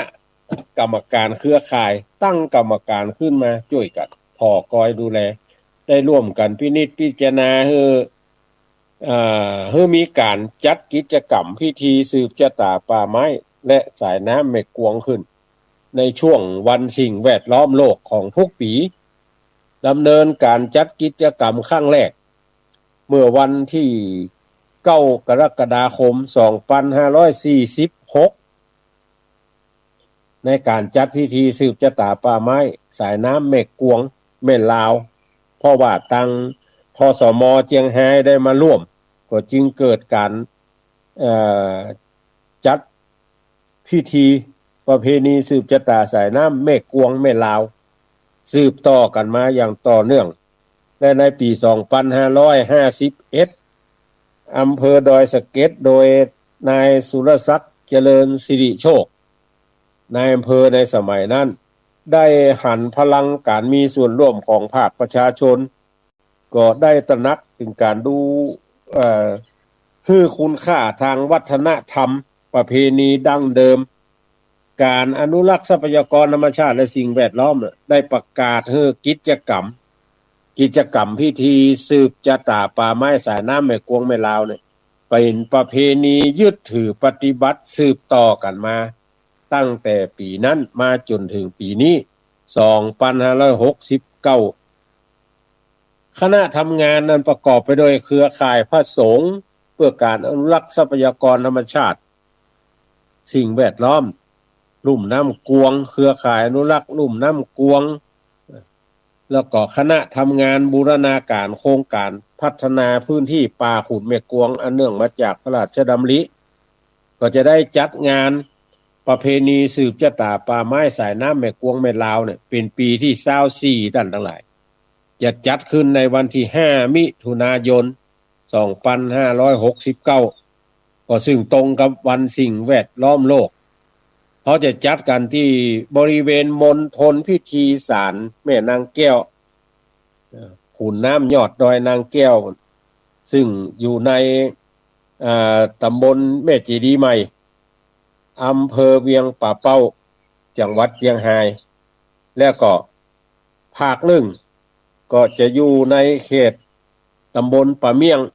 บ้านปังอั้นตำบลป่าเมี่ยงอำเภอดอยสะเก็ดจังหวัดเชียงใหม่ซึ่งเขตต่อนั่นเป็นสถานที่ที่รอยต่อเขตจังหวัดเขาจะจัดกันที่หั่นถึงจังหวัดเชียงรายถึงจังหวัดเชียงใหม่หลายท่านก็ฟังมาแล้วอาจจะสงสัยว่าวัตถุประสงค์ของโครงการเนี่ยมันมีอย่างพ้องมันก็จะมีตัวกันอยู่3อย่างด้วยกันวัตถุประสงค์ของโครงการนี่นะที่ตั้งโครงการเกิดขึ้นมาปีเนี้ย1เพื่อน้อมรำลึกถึงมหากรุณาธิคุณของพระบาทสมเด็จพระเจ้าอยู่หัวรัชกาลที่9ที่เพิ่นมีพระราชทานมีพระราชดำริพระราชทานในการพัฒนาพื้นที่ป่าต้นน้ำลำธารและการพัฒนาคุณภาพชีวิตคือคนอยู่กับป่าได้อย่างเกื้อกูลกันอันนี้เป็นประการที่1ของวัตถุประสงค์แล้วประการที่2ก็คือเพื่อสืบสานประเพณีวัฒนธรรมในการปลูกสร้างจิตสำนึกและแลกเปลี่ยนเรียนรู้ประสบการณ์ในการจัดการด้านการอนุรักษ์ทรัพยากรธรรมชาติและสิ่งแวดล้อมเนี่ยเป็นการสืบสานประเพณีวัฒนธรรมพระองค์ได้ มีพระราชดำริว่าการจะปลูกต้นไม้เนี่ยคือปลูกป่าเนี่ยคือปลูกป่าในใจคนทั้งหลายก่อนแล้วถึงจะมาปลูกป่าพระสงฆ์นิกรชาวไทยทั้งหลายก็ได้ทำตามพระราชดำริของพระองค์รัชกาลที่9รัชกาลที่10ก็สืบสานส่งเสริมเอามาต่อยอดพระราชดำริของรัชกาลที่9อย่างที่เฮาท่านทั้งหลายหันอยู่ถึงวันนี้ประการที่3เพื่อส่งเสริมการมีส่วนร่วมของพลังชุมชนเครือข่ายพันธมิตรในการปกป้องคุ้มครองดูแลรักษาฟื้นฟูแล้วก็รู้จักใช้ประโยชน์หลากหลายอย่างชาญฉลาดเนี่ย อันนี้นี่เป็นวัตถุประสงค์ระยะเวลาดำเนินการก็วันศุกร์ที่5มิถุนายนเนิ่นท่านทั้งหลายบริเวณขวงศาลเจ้าแม่นางแก้วตำบลแม่จีดีใหม่ตำบลป่าเมียงอำเภอเวียงป่าเป้าอำเภอดอยสะเก็ดจังหวัดเชียงรายจังหวัดเชียงใหม่เขตติดต่อกันท่านแล้วก็กิจกรรมก็มีพิธีปูชาเทพไทยเทวาและสิ่งศักดิ์สิทธิ์เจ้าป่าเจ้าเขาอันที่อาตมาภาพว่าตะเกียการปูชาเทวดารักษาขุนน้ำเนี่ยเขาก็จะประกอบพิธีในคราวเดียวกันคือปูชาเต้าจตุโลกบาลทั้งสี่แล้วก็ลวดเจิญเทวดาอาหักที่ปกปักรักษาขุนยอดน้ำขุนน้ำตึงสองขุนเทวดาปกปักรักษาป่าเนี่ยมาจุ่มนุมกันที่หั่นแล้วก็บวงสรวงโดยเฉพาะบวงสรวงแม่นางแก้วบวงสรวงพระเจ้าตันใจนอกจากนั้นก็จะมีพิธีเจริญพระพุทธมนต์เทศนาธรรมแบบล้านนาได้อาราธนาพระสงฆ์พิธีอยู่9รูปแล้วก็พระสงฆ์ที่ไปร่วมหลายตนหลายองค์อยู่นอกจากนั้นก็มีกิจกรรมการทอดผ้าป่าเอาสมทบกองทุนเพื่อการอนุรักษ์เครือข่ายลุ่มน้ำกวงก็ได้ปากันแปลงซองผ้าป่าอยู่จำนวนหนึ่งแปลงซองผ้าป่าอยู่จำนวนหนึ่งก็เพื่อจะเอาบอกบุญเพื่อท่านทั้งหลายแต่โดยรวมแล้วได้ประชุมหารือกันแล้วว่าจะขอกำนันผู้ใหญ่บ้านประชาสัมพันธ์ไปกรรมการอุปถัมภ์ฝ่ายสงฆ์ก็มีคณะสงฆ์อำเภอดอยสะเก็ดคณะสงฆ์ตำบลแม่จีดีใหม่เป็นกรรมการอุปถัมภ์ฝ่ายสงฆ์กรรมการอุปถัมภ์ฝ่ายองค์การบริหารส่วนท้องถิ่นก็มีตั้งแต่นายกอบจไปถึงเทศบาลองค์การบริหารส่วนตำบลคณะกรรมการอุปถัมภ์ภาครัฐภาควิสาหกิจก็มีนายอำเภอเป็นต้นเป็นประธานและหน่วยงานในพื้นที่แล้วก็ส่วนท้องที่ก็มีกำนันผู้ใหญ่บ้านได้เป็นประธานในการตั้งต้นผ้าป่าทั้งหลายแล้วเนี่ยก็ได้ได้จ่าได้ประชาสัมพันธ์ไปหลายๆที่หลายๆแห่งแบ่งงานกันไปเรียบร้อยแล้วนอกจากนั้นก็มีการจาปาฐกถาพิเศษว่าด้วยเรื่องของน้ำของป่าโดยในโลกปัจจุบันเนี่ยจ้องหู้เรื่องของน้ำของป่าว่ามันเป็นไปจะได้พองแล้วอย่างก็ที่เปิ้นว่าแกนของโลกความร้อนความเย็นอย่างโยโย่เย่อๆที่เปิ้นว่ากันนั่นจะได้ฟังปาฐกถาพิเศษนี่นอกจากนั้นก็มีพิธีปล่อยสัตว์ป่าปล่อยไก่ฟ้าจำนวน9ตัวคืนสู่ธรรมชาติแล้วก็จะมีการแจกก้าไม้ไผ่เปิงใจก้าบ่าไฟก้าบ่าเฟืองบ่าขูดบ่านาวบ่าเป้าบ่าโอ เต้าที่เปิ้นจะเอาไปแจกกันบนนั่นเกาะคือท่านทั้งหลายเอาไปคนก้า2ก้าถ้าเอาไปนักชัดเจนถ้ามันเหลือก็ว่ากัน เอาไปคนก้า2ก้าเอาไปปลูกหัวให้ไปนะจังสวนท่านทั้งหลายบางคนเอาไปกูปีตายกูปีเพราะบ่ได้ปลูกไปถึงก็ไปอิงไว้แต่คอกงัวลืมไปเหี้ยต้องฮอดมันตายถึงจะไปหั่นปีนี้ถ้าไผได้ไปเนี่ยปลูกทันทีเลยเนี่ยไปถึงบ้านปลูกได้เลยเพราะว่าการปลูกยามเนี่ยเดือน8เดือน9เนี่ยบ่ทักกัวนอกจากกล้วยบ่ได้เดือน8ตายเท่าเดือน9ตายหักคอปลูกกล้วยแต่ว่าต้นไม้อย่างอื่นนี่สบายมากเพิ่นจะแจกก้าไม้เฮาก็เอาไปแล้วก็จะมีผ้าเหลืองคือท่านทั้งหลายเอาไปมัดต้นไม้อันเป็นการผูกผ้าเหลืองซึ่งเป็นกุศโลบายในการบวชป่า กิจกรรมอันหนึ่งก็เป็นกิจกรรมที่เฮาทำกันมากูปีห่อเข้าเอาไปหอมกันหมอนี้ได้ไส้อัวหมอนี้ได้แคบหมูหมอนี้ได้ไข่ทอดหมอนี้ได้ไข่ต้มหมอนี้ได้จิ้นทอด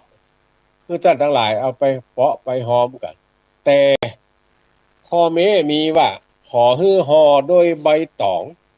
เพราะมันเป็นวันสิ่งแวดล้อมโลกเฮาบ่ต้องการโฟมซึ่งมันย่อยสลายยากใบตองถ้าบ่มีตอกก็เอาหนังยืดหัดก็ยัง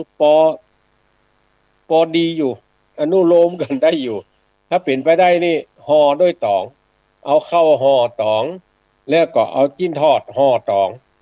เอาจิ้นทอดที่ห่อตองแล้วเขายัดในห่อเข้าแล้วก็แปลงเหี่ยดีๆงามๆเอาตอกมัดโอ้แปลงดีแปลงงามตึงบัดจ้างตุเจ้าเหยนะหมู่มาได้อยู่ ห่อหมู่มาได้อยู่ค้นห่อ2ห่อเอาไปเพาะไปหอมกันบนบุญเมื่อเอาไปเพาะไปหอมแล้วเปิ้นจะคัดอันนี้หมอนี่เอาแคบหมูหัดตั้งนอกเอาไว้เฮ็ดติ้งหมอนี่เอาจิ้นส้มหัดโดยตั้งนอกเอาไว้เฮ็ดติ้งหมอนี่บ่ได้เอาจิ้นทอดใส่ตั้งไหนบ่ได้เอาไข่ต้มบ่ได้เอาไข่ทอดใส่ตั้งไหนแต่เอาใส่ถุงพลาสติกห้อยตั้งนอกเพื่อจะได้ให้คนทั้งหลายรู้ว่าอันนี้คืออาหารที่ห่อในนี่คือกับข้าวคือข้าวสุกข้าวหุงข้าวนึ่งข้าวเหนียวข้าวเจ้าจะได้ฮู้กันอีนะเปิ้นก็จะคัดว่าคนกี่ทีนี้เปิ้นจะถามละเอาอย่างพ้อง มีใครมีอย่างมื้อนี้เจ้าอย่างพ้องแต่กูปีนี้โอ้มันสูญสันอูนอันกัน3ปีฮื้อหลังไปเนี่ย3ปีฮื้อหลังตั้งแต่6 8 6 7 6เนี่ยพยายามมานั่งอู้จ่าสะท้อนปัญหากันว่าแต่ละปีมีปัญหาอย่างพ้องเอามาอู้กันรอหมอนี่บอกว่าโอ้ฮอเข้าเนี่ยเอาโคนมันหมูว่าอย่างมันมีทั้งปื้นเลยโคนนี่หายย้ายยาทั้งพ้องก็เสียตกแล้วย่ำกันหมู่มากันไปมันเหลือแล้วบัดนี้กินอย่าไปฮื้อไผก็บ่ได้เลยมานั่งอู้จ่ากันอันเอาอีคัดเลยหมอนี่เอานี่มาคัดเลยอันใดเป็นแคบหมูอันใดเป็นจิ้นต้มอันใดเป็นไข่ต้มอันใดเป็นไข่ทอดอันใดเป็นจิ้นทอดและหรืออันใดเป็นอย่างอื่นคือคัดไปอันแล้วก็เขียนติดกระดาษเลยอันนี้แค่หมูไปย่อแค่หมูไปจิ้นส้มจิ้นทอดไข่ต้มไข่ทอด มาเถอะว่ากันไปเป็นอย่างไผจะเอาอันใด แล้วก็กำมันนั่นยื่นให้เพิ่นเลยส่วนน้ำไปเอาที่หนึ่งอันนี้นี่คือกิจกรรมภายในงานมันมีกิจกรรมแล้วมันจะต้องมีคณะทำงานมีไผพ้องมีคณะกรรมการเครือข่ายพระสงฆ์กับการอนุรักษ์ทรัพยากรธรรมชาติสิ่งแวดล้อมลุ่มน้ำกวงลุ่มน้ำลาวแล้วก็คณะกรรมการเครือข่ายลุ่มน้ำกวงคณะทำงานบูรณาการด้านการอนุรักษ์ที่การอยู่ในโครงการพัฒนาพื้นที่ป่าขุนแม่กวงอันเนื่องมาจากพระราชดำรินอกจากนั้นก็มีกรรมการสมาคมภูมินิเวศพัฒนาอย่างยั่งยืนแล้วก็มีกรรมการที่ปรึกษาตั้งแต่คณะส่งไปงบประมาณก็จะได้จากพระป่าที่ว่าตะกี้เนี่ยอันนี้กำหนดการตั้งแต่9 โมงเป็นต้นไปลงทะเบียนพร้อมกันบริเวณมณฑลพิธี9 โมงครึ่งประธานในพิธีเดินทางมาถึงประกอบพิธีบวงสรวงปูจาเทวดารักษาขุนน้ำแล้วก็9 โมง39เนี่ย9 โมงครึ่งเนี่ยก็เป็นพิธีบวงสรวงละตั้งแต่ขึ้นเต้าตั้ง4แล้วก็ประกอบพิธีถวายพระพรมีการเปิดกระทงโกยดอกไม้ธูปเทียนแพหน้าพระบรมฉายาลักษณ์พระบาทสมเด็จพระเจ้าอยู่หัวและพระบรมราชินี ร่วมกันร้องเพลงสรรเสริญพระบารมีเพลงสดุดดีจอมราชาแล้วก็ไปจนถึง10:09 น.จะเป็นพิธีเจริญพระพุทธมนต์สืบจาตาป่าไม้สายน้ำแม่กวงแม่ลาวประกอบไปโดยประธานในพิธีจุดเทียนธูปไหว้พระสมาทานเบญจศีลพระสงฆ์เจริญพระพุทธมนต์จบแล้วก็กล่าวคำถวายผ้าป่าถวายปัจจัยถวายภัตตาหารเพลพระเจ้าพระสงฆ์กล่าวสัมโมทนียกถาและฮือปอนแล้วฮือปอนเสร็จพระเจ้าพระสงฆ์ก็จะไปฉันภัตตาหารเพลณที่ติจัดไว้แล้วก็ส่วนเจ้าบ้านจะจองเฮาอันมีหน่วยงานราชการเนี่ยก็จะได้ประกอบพิธีกล่าวรายงานการจัดกิจกรรมโดยท่านนายอำเภอดอยสะเก็ดท่านผู้ว่าราชการจังหวัดเชียงใหม่หลังจากนั้นประธานในพิธีก็กล่าวฮือโอวาทประธานในพิธีก็จะมอบผ้าเหลืองคือแก่ตัวแทนเครือข่ายแต่ละตำบลเสร็จแล้วก็จะไปปล่อยสัตว์ป่าแล้วก็แจกก้าไม้เอาผ้าเหลืองไปผูกต้นไม้บริเวณศาลเจ้าแม่นางแก้วซึ่งวันที่3เนี่ยคณะทำงานจะขึ้นไปจัดสถานที่จะได้เอาผ้าเก่าซึ่งผูกปีแล้วออกแล้วก็จะเอาผ้าใหม่เข้าแทนแต่ว่าวันซืนเมื่อวันที่25ก็ได้จวนกันไปนั่งนั่งจากันที่สำนักงานโครงการพัฒนาพื้นที่ป่าขุนแม่กวงซึ่งที่หั่นนี่จะเป็นศูนย์ประสานงานเครือข่ายก็ได้จาและแบ่งหน้าที่กันว่าเอาจะขอแต่ละตำบลส่งคนไปช่วยกันพัฒนาจัดสถานที่ตั้งแต่เพี้ยวพัดปัดกวาดไปจนถึงตั้งเต็นท์โต๊ะตั้งมานั่งเก้าอี้อย่างที่เรียบร้อยในวันที่3ตะกี้ค้างไว้ว่า6ตำบลต่อมาหันว่ามันมีแห่งหลายตำบลที่อยู่ในพื้นที่ป่าก็ได้เชิญชวนเครือข่ายเข้ามาแถมนั่นคือตำบลป่าป้องตำบลป่าป้องเมื่อแรกตั้งเนี่ยมี6ตำบลดอยสะเก็ดมี5แล้วก็ แม่ออนมี1เป็น6แล้วก็เพิ่มดอยสะเก็ดเข้ามาคือตำบลป่าป้องเป็น7ตำบลด้วยกันแล้วนอกจากนั้นก็มีหลายๆหมู่บ้านซึ่งแต่ก่อนเมื่อเชิญชวนกันใหม่ๆเปิ้นก็ไป1เก่าต่อมาก็พอเปลี่ยนผู้นำแล้วก็ละเลยกันไปบัดเดี๋ยวนี้ชวนกันเกาะกลุ่มลุมลากันเข้าไปทำไมปีแล้วนี่มีถึงหมดกัน29ชุมชน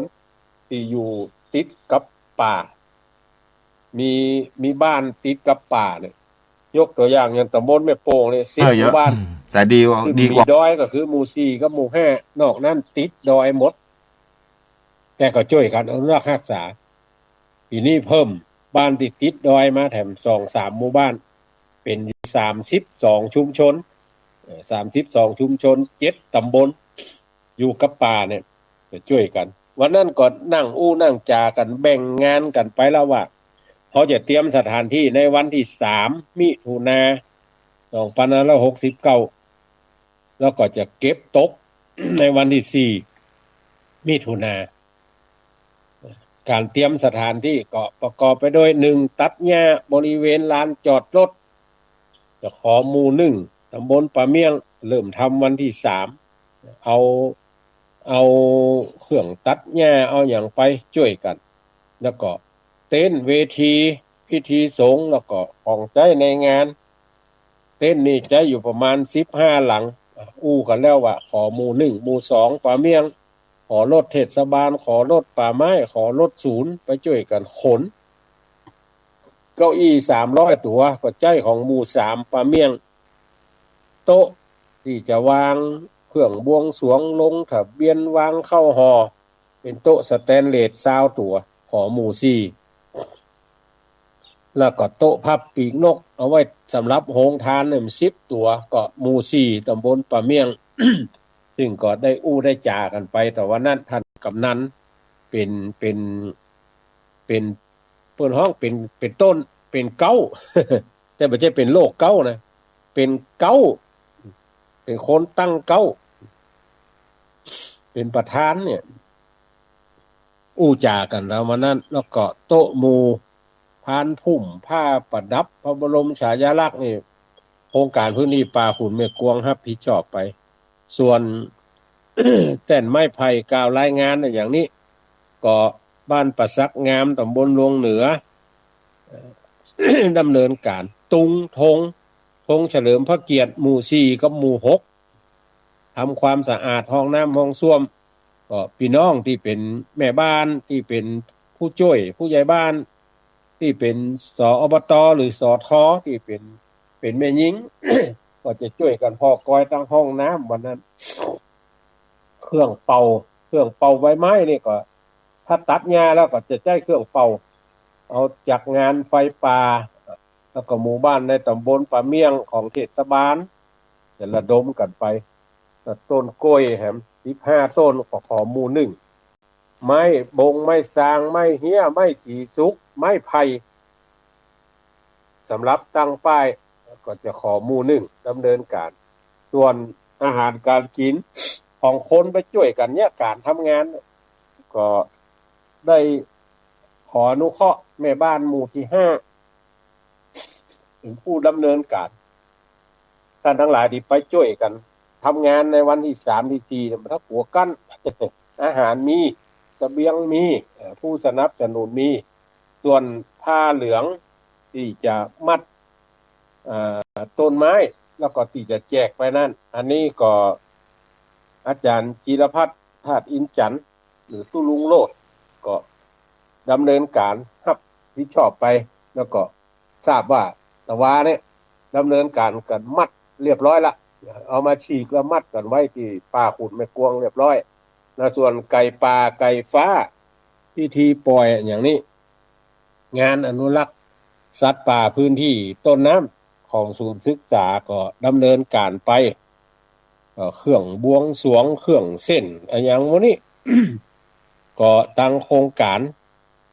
พิธีสงฆ์นี่อุปกรณ์พิธีสงฆ์นี่อาตมาภาพรับมาส่วนเครื่องเสียงได้ขออนุเคราะห์หลวงพ่อพระครูบวรธรรมาภิรามเจ้าคณะตำบลแม่เจดีย์ใหม่เขต2พุ่นเมืองน้อยว่าเป็นผู้ที่จะเอาเครื่องเสียงมาใช้ในงานเหมือนปีที่แล้ว แล้วก็ส่วนเรื่องอื่นๆอย่างหมู่นั้นก็แบ่งงานกันไปเป็นที่เรียบร้อยหัวละมวนถึงหมู่ถึงมวลละอันนี้เป็นป่าขุนแม่กวงในเรื่องการ โครงการสืบชะตาป่าไม้สายน้ำแม่กวงแม่ลาวจากันจบไปเป็นเรื่องแล้ววันที่5ดอยนางแก้วเสร็จสับเรียบร้อยวันที่14นี่จะมีงานทำบุญประเพณีส่งน้ำพระธาตุเจดีย์ที่วัดอาตมาภาพนี่วัดแม่ห้องไคร้ซึ่งเจ้าวาดตนก่อนตุลุงบุญยังธรรมระโตอดีตเจ้าวาดเนี่ยเพิ่นได้ปกสร้างห้างแปลงเจดีย์ขึ้นมา1หลังใจทุนทรัพย์อยู่ 50,000 กว่าบาทตอนนั้นเปิ้นแปลงแล้วบัดตันได้ปล่อยหลวงบัดตันได้ตาลสกรรมเปิ้นมรณภาพไปเหตุก่อนศรัทธาทั้งหลายก็ป้ากันแปลงต่อๆกันมาโดยแห่งศรัทธาของพี่น้องที่อยู่ตำคลองแม่คาเป็นศรัทธาวัดแสนฝางเพิ่นได้มาสานต่อปณิธานของตุลุงเอากฐินเอาผ้าป่ามาช่วยจนเต้าฮอดแล้วในปี2524 จัดงานปลอยหลวงกันรวดประชุมเพลิงศพของอดีตเจ้าอาวาสเมื่อปี2524ตอนนั้นเหลือกันเนนอยู่2ตน525ตุเจ้าเป็กแห่มโตน1 525-26เนี่ยบุญผ้าเหลืองตุเจ้าเสี่ยงเหลือกันเนน2ตนที่ว่าตะกี้25-26มันมีเจ้าวาดมีกันเนน2ตน27สมาภาพมารักษาการอยู่ที่นี่จนต้องฮอดบัดเดียว จัดงานประเพณีในปีแรกคือปี2524มาจนถึงปีเนี้ยจะเป็นปีที่45แล้วท่านทั้งหลายก็จะได้จัดกันในวันที่14มิถุนายนปีนี้ตรงกับวันอาทิตย์นักเรียนนักศึกษาก็มีเวลามาทำบุญมีเวลามาส่งพ่อแม่อุ้ยป้าปู่ลุงอาละเพราะเป็นวันติดก็เชิญชวนศรัทธาท่านทั้งหลายเด้อมาร่วมทำบุญสุนทานด้วยกันงานประเพณีส่งน้ำพระธาตุเป็นปีที่45แล้วใครจะเป็นเจ้าภาพสำหรับเตยทานถวายหัววัดก็ติดต่อมาได้ใครจะเป็นเจ้าภาพโรงทานจะเอาข้าวหนมจะเอาน้ำจะเอาอาหารจะมาเป็นหม้อจะมาเป็นกล่องอย่างไรก็ได้มีตี้คือมีโต๊ะคือวางแจ้งมาก่อนก็ได้บัดแจ้งก็ได้ แล้วแต่เจตนาท่านทั้งหลายบัดแจ้งก็ถึงมีตี้คือวางแจ้งมาก็จะเขียนไว้ว่าใครอยู่ตะใดเพราะบางเทื่อมันจะต้องได้จัดโซนน้ำโซนเครื่องดื่มโซนอย่างหลายๆอย่างจัดไว้เป็นยังถ้าบ่อันนี่มันจะสูญสั่นอุ่นอัน หลายท่านฟังอยู่มันคืออย่างสูญสั่นอุ่นอันผู้เจ้าคือมันกระเดียวก็เป็นน้ำกระเดียวก็ไปแหมน้อยเป็นข้าวหนมบ่ใช่ข้าวสักกำไปแหมน้อยเป็นอาหารนะมันจะอยู่คนตีคนต่างกันดังนั้นก็ถ้าเขาจัดหมวดหมู่ไว้เนี่ยโอ้สบายมากเลยท่านทั้งหลายจัดหมวดหมู่ไว้นะสบายมากเลยไปอยู่ตะใดนะมันจะสบายต่อการจัดการเอามาได้เลยเนอะก็อนุโมทนากับนายชนะชนนางนิสาชนเตชะแยงบ้านฝั่งมินก็ละทั้ง ปางแดงบ่ตำบลปะเมียงอันนี้ร่วมทำบุญเป็นเจ้าภาพปัจจัยถวายหัววัด 1,000 บาทอนุโมทนาเด้อแล้วก็สำนักงานพัฒนาชุมชนอำเภอดอยสะเก็ดแถม500 บาทแล้วก็คุณสมพรรัตนังป่าเมือดสันทรายแถม 1,000 บาทพระใบดีกามงคลสติสัมปันโนเจ้าคณะตำบลตลาดใหญ่วัดเมกะใต้แถม500 บาทก็อนุโมทนาในส่วนกุศลและเจตนาแล้วก็พ่อหลวงปฐมพงศ์ก้อนตุ้ยก็แก่บ้านปังบงกิ่วต่ำบนปะเมียงบ่นะบนเทพเสด็จว่าเปิ้นจะเป็นเจ้าภาพกาแฟชาเย็นชาเขียวชามะนาว เอามาออกโรงทานในวันนั้นก็ขออนุโมทนาตัวเนอแล้วส่วนอื่นใครจะเป็นเจ้าภาพอันหนึ่งอันใดแถมพ่องก็แจ้งมาได้เนอที่พ่อหลวงบ้านนี่ก็ได้ที่ประธานแม่บ้านก็ได้ที่ไผก็ได้ที่เป็นศรัทธาตีนจองห้องวัดของวัดเนี่ยวัดแม่ห้องไข่เนี่ยแจ้งมาได้เลยแจ้งมาได้ที่ไผก็ได้เรื่องจะเอาอย่างมาในกายนะนี่วันที่14งานทำบุญประเพณีส่งน้ำพระธาตุวัดนี่ก็เชิญชวนแล้วก็นิมนต์มาร่วมกินหอมตาลด้วยกันเนอะมาฉันภัตตาหารเพลด้วยกันพระเจ้าประสงค์ ศรัทธาเฮาก็มาร่วมกินหอมตาลด้วยกันใครได้หยังมาก็เอามา จะห่อเข้ามาด้วยก็ได้บ่ห่อก็ได้นี่วันที่14แล้ววันที่15เนี่ยขอประกาศประชาสัมพันธ์ครูบาอาจารย์พระนักจัดรายการทั้งหลายอยู่เชียงรายลำปางลำพูนเชียงใหม่ที่ได้ที่1เนี่ยที่ได้ร่วมกันจัดรายการใน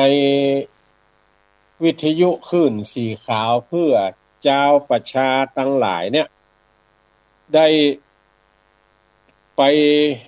ช่วยกันกำเนอะไปช่วยกันเนี่ยหยังนะวันที่15เนี่ยช่วยกันที่ไหนไปช่วยกันจัดสถานที่แล้วก็ออกแบบสถานที่โดยท่านอาจารย์สาธิตกีระปัญโยสถาบันธรรมาภิวัตรวันนั้นได้ได้จากันที่วัด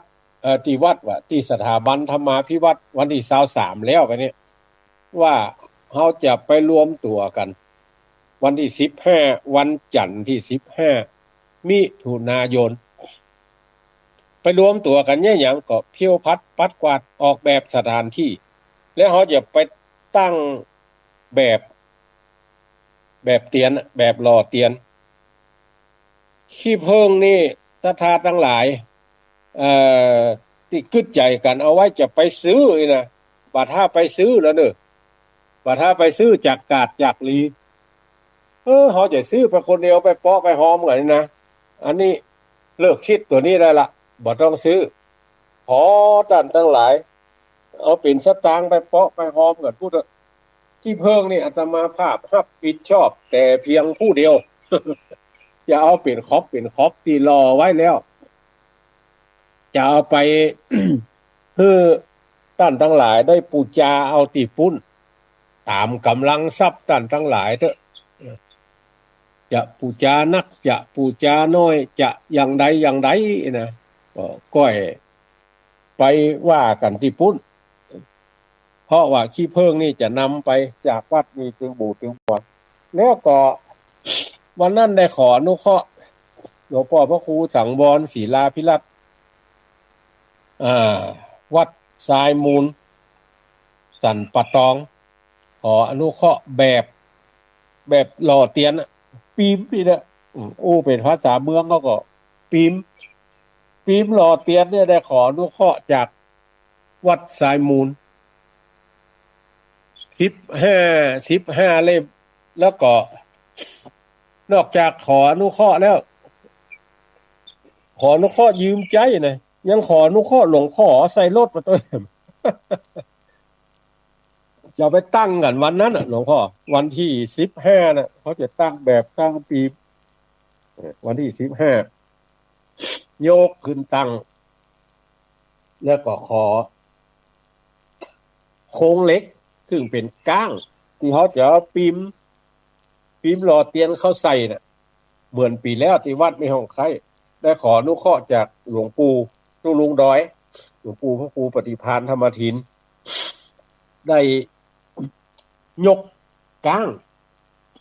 จากม่อนจอมพอเอาไปตั้งขี้เพิงอาตมาภาพเอาไปปีมหล่อหลวงพ่อพระครูสังวรศรีลาภิรักษ์เอาไปก้างหลวงพ่อพระครูปฏิภาณธรรมทินเอาไปแล้วตู้เจ้าตนอื่นเหรอเนี่ยใดคือไปช่วยกันตั้ง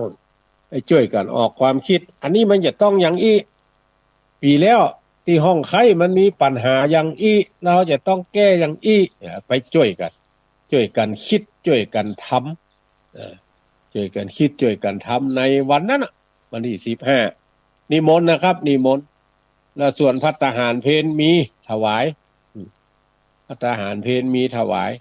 ศรัทธาอาจจะฟังว่าแล้วศรัทธาไปได้ก็ได้ศรัทธาที่อยู่ใกล้สถาบันธรรมาภิวัตรหรือว่าอยู่ไกลวันเปิดรอฮอบได้ไปให้นะจะไปวันที่15รวดไปช่วยปัญญาการทั้งบุญสักกรรมเนี่ยได้เลยยินดี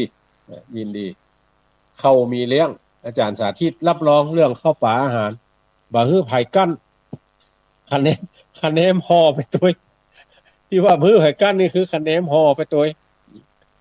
บางเตื้อเนี่ยศรัทธาทั้งหลายเฮาไปแล้วเฮาหวังว่าจะไปกินตั้งหน้าไอ้นะ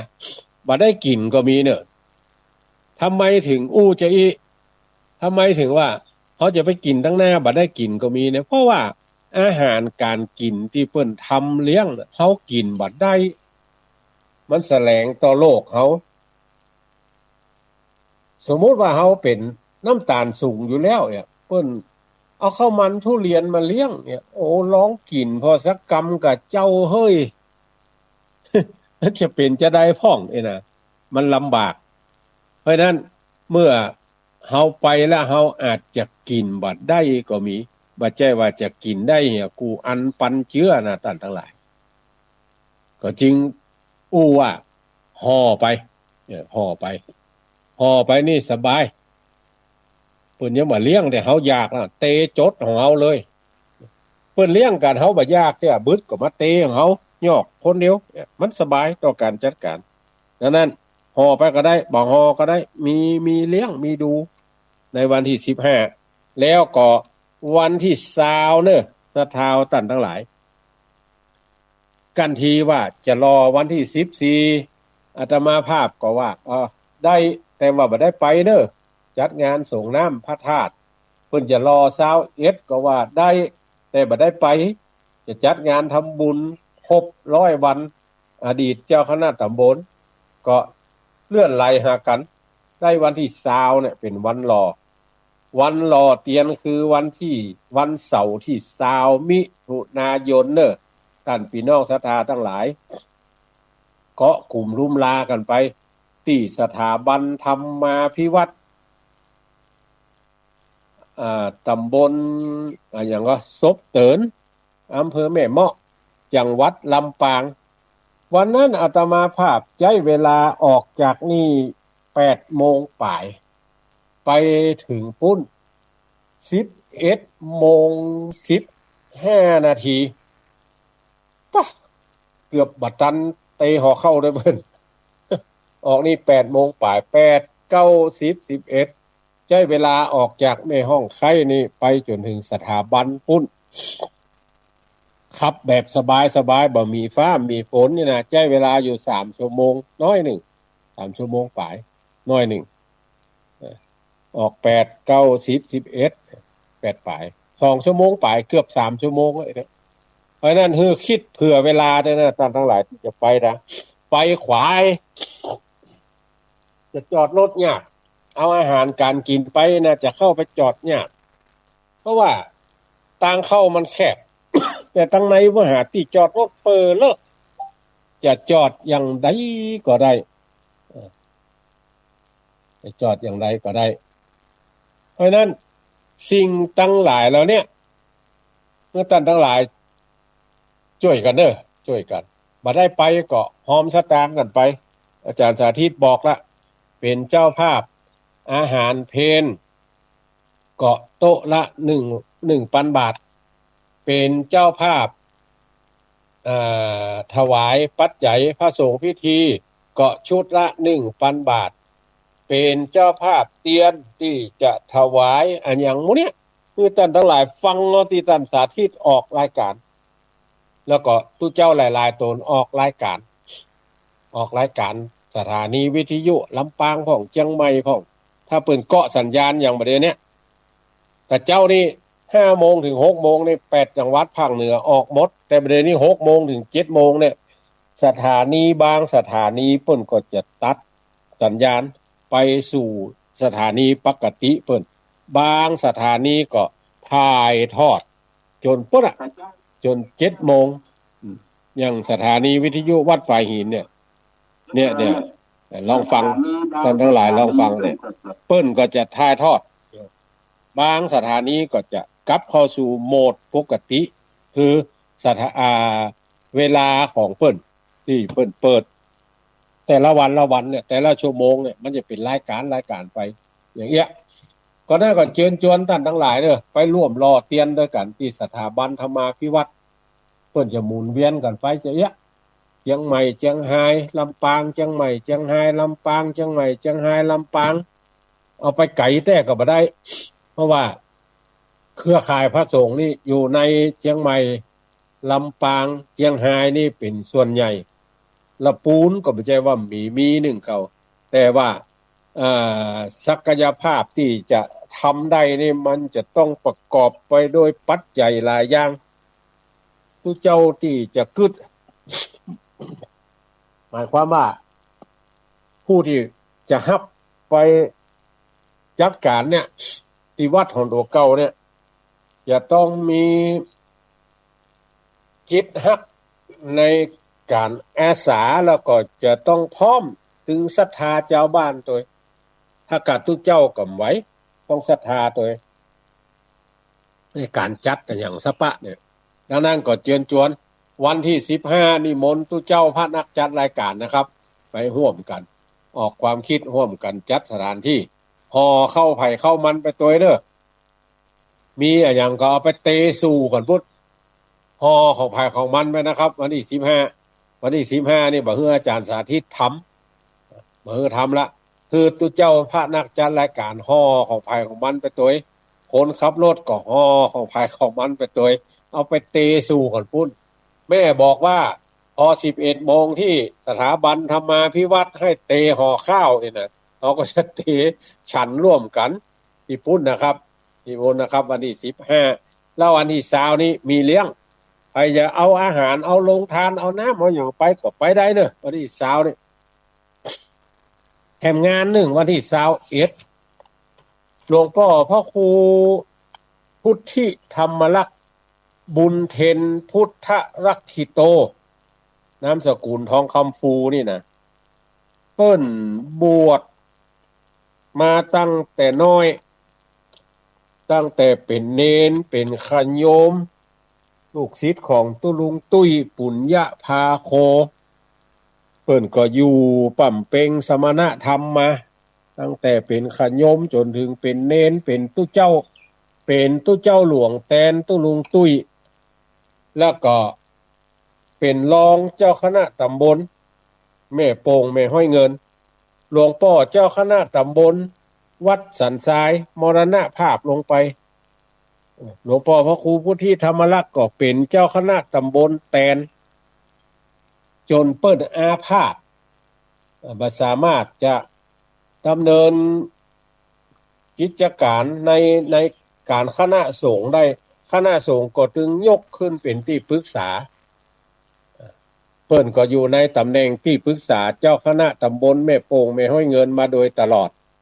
จนกระทั่งอาพาธเปิ้นอาพาธถึงยกขึ้นเป็นที่ปรึกษาจนต้องฮอดเมื่อวันที่16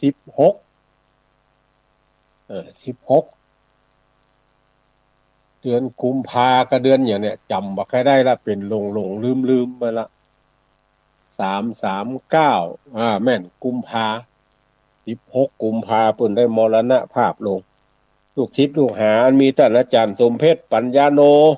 ท่านพระครูไม่ได้ก็ลืมชื่อวิโรจน์จริยานุกูลด็อกเตอร์เป็นลูกศิษย์ลูกหาท่านอาจารย์พระครูสถาพรเขมกิจผู้เจ้าหลวงวัดปันตอง3 ตนเนี่ยที่เป็นลูกศิษย์ลูกหาที่ยังดำรงเพศเป็นตุเจ้าอยู่ที่เป็นสายตรงของตุลุงเนี่ยเป็นลูกศิษย์ลูกหาสายตรงเนี่ยไปอยู่ที่อื่นก็มีอย่างก็ดีเนี่ยแล้วก็ได้ตั้งศพบำเพ็ญกุศลได้อุทิศกรปนาผล7 วัน50 วันโดยดีตลอดมาแล้วบัดนี้วันที่21เนี่ยจะทำบุญทักษิณาในวาระครบ100 วันการมรณภาพของตุลุงซึ่งเป็นอดีตที่ปรึกษาอดีตตุเจ้าหลวงวัดป่าไผ่เพิ่นจะทำบุญครบรอบ100 วันในวันที่21 มิถุนายนนี้เพราะนั้นท่านทั้งหลายที่เป็นลูกศิษย์ลูกหาก็ดีเป็นศรัทธาที่ฮู้จักมักคุ้นตุลุงก็ดีเป็นศรัทธาที่ฮู้จักมักคุ้นศรัทธาเดียวกันก็ดีก็ปากันไปร่วมทำบุญสุนทานตัวกันเนอะ ร่วมทำบุญสุนทานด้วยกันที่วัดประไพวันอาทิตย์ที่21มิถุนายนนี้บัดนี้ได้ประชาสัมพันธ์รายการต่างๆมาให้ท่านทั้งหลายได้ยินแล้วก็ได้เทศนาธรรมให้ท่านทั้งหลายได้ฟังคิดว่าครบถ้วนขบวนการละบัดนี้6:50 นาทีเหลือเวลาแถม10 นาทีเนี่ยก็จะเปิด โอกาสเปิดสายให้ท่านทั้งหลายได้โทรเข้ามามาจ่ามารายงานผลการรับฟังเพราะว่าบางคนฟังทางไลน์บางคนก็ฟังทาง YouTube บางคนก็ฟังทางวิทยุการฟังมันได้หลายช่องทางมันจะเหมือนกันแล้วแต่ว่าใครจะฟังจากทางใดเนี่ยก็ใครฮู้ว่าอยู่ที่ไหนฟังแล้วเสียงมันเป็นจะได้พ้องเสียงเป็นวัดเป็นไอก็ว่าเสียงอบแอบเสียงมันชัดก็ว่าชัดกาอย่างไรกาเนี่ยลองโทรกันเข้ามาพ่อเนาะมาละสายที่1ยายพรน้องหัวแดง เจริญปอน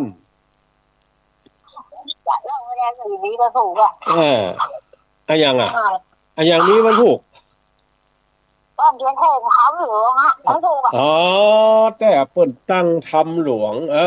เจิญจวนเด้อศรัทธาท่านทั้งหลายเปิ้นจะตั้งธรรมหลวงคณะสงฆ์อำเภอสันกำแพงโอ้ถ้ายายพรบอกเฮาลืมละคณะสงฆ์อำเภอสันกำแพงเปิ้นจะตั้งธรรมหลวงไปห่วงกินหอมตาลด้วยกันวันค่ำตั้งแต่แม่เจ้าเป็นต้นไปนะแม่เนาะไปด้วยกันเด้อศรัทธาทั้งหลายอ้าวยินดีเด้อแม่ยินดีตู้ลุงยองสบายมาก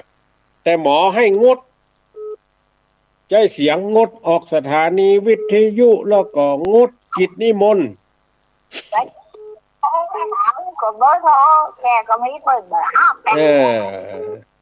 ถ้าจะเนี่ยถ้าโทรศัพท์ถ้าอย่ามีปัญหาเพราะว่าเปลี่ยนโทรศัพท์บ่อยก็เดี๋ยวก็เสียตกก็เดี๋ยวเสียรูดมือกันแต่เนาะยินดีเนอะแม่อุ้ยอินชัยอุดจากเสมิงเจริญพรได้ยินทีก็วันนี้ไม่อุ้ยได้ฟังงานได้ดินทีแล้วนะก็ได้ยินน้อยก็ได้ยินมาจ้าเมื่อนั้นลุงน้องก็สบายนะตัวก็สบายเป็นยังโอ้เป็นจัดหลายเดือนเป็น 5-6 เดือนก็หาจะสายว่าเกิดเดือนนี่กินยาตามหมอสั่งดูแลสุขภาพออกกำลังนักอยู่กับธรรมะนะดีละดีละยินดีเนอะยินดีเนอะที่ถึงเตียนไปกับอันท่านมหาสมชาติไปแล้วนะยินดี1539จากที่ไหนเอ่ยเจ้าไม่ใช่เจ้าเจ้าฟังจากที่ไหน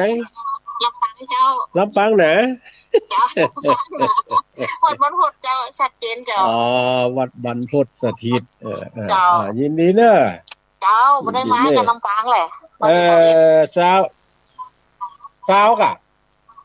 สาวเนาะไปกะสาวเจ้าไปกะ15นี่ก็จะไปละเจ้าจัดสถานที่วันที่15เจ้าพอเข้าไปโดยแล้ววันที่20อย่าเอาต้องไปปึ่งลำปางวะเนอะเจ้าได้เลยเจ้าได้เลยยินดีเนอะเจ้าวันสาเจ้าสาธุเจ้าจากหลายที่หลายทางโทรเข้ามาเนาะใครจะโทรเข้ามาเนอะ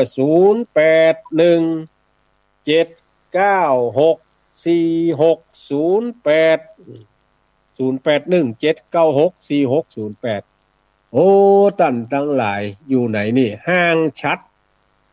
บ้านสันทรายน้ำแม่ตาลน้อยเมื่อเวลา 3:00 กับ20 นาทีบัดนี้บ่ฮู้แห้งก็บ่แห้งเนี่ย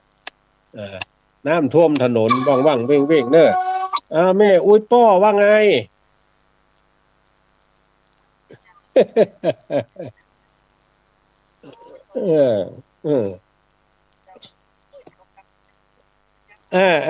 ยินดีเนอะ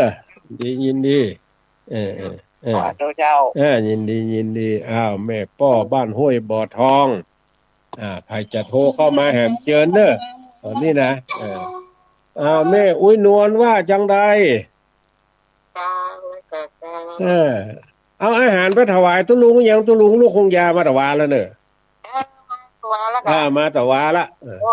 คนมากแก่งนอไอ้ตะวาเอาพักละตุลุงลูกคงยามาตะวาละวันซื้นอยู่ตีนด้อยเว้ยแต่ว่าจะมาวันซื้นจะมาไปเอวหาโรงพยาบาลออกมาตะวาละไปกี่โมงไปกี่โมงดีละไปดูรู้ทำไป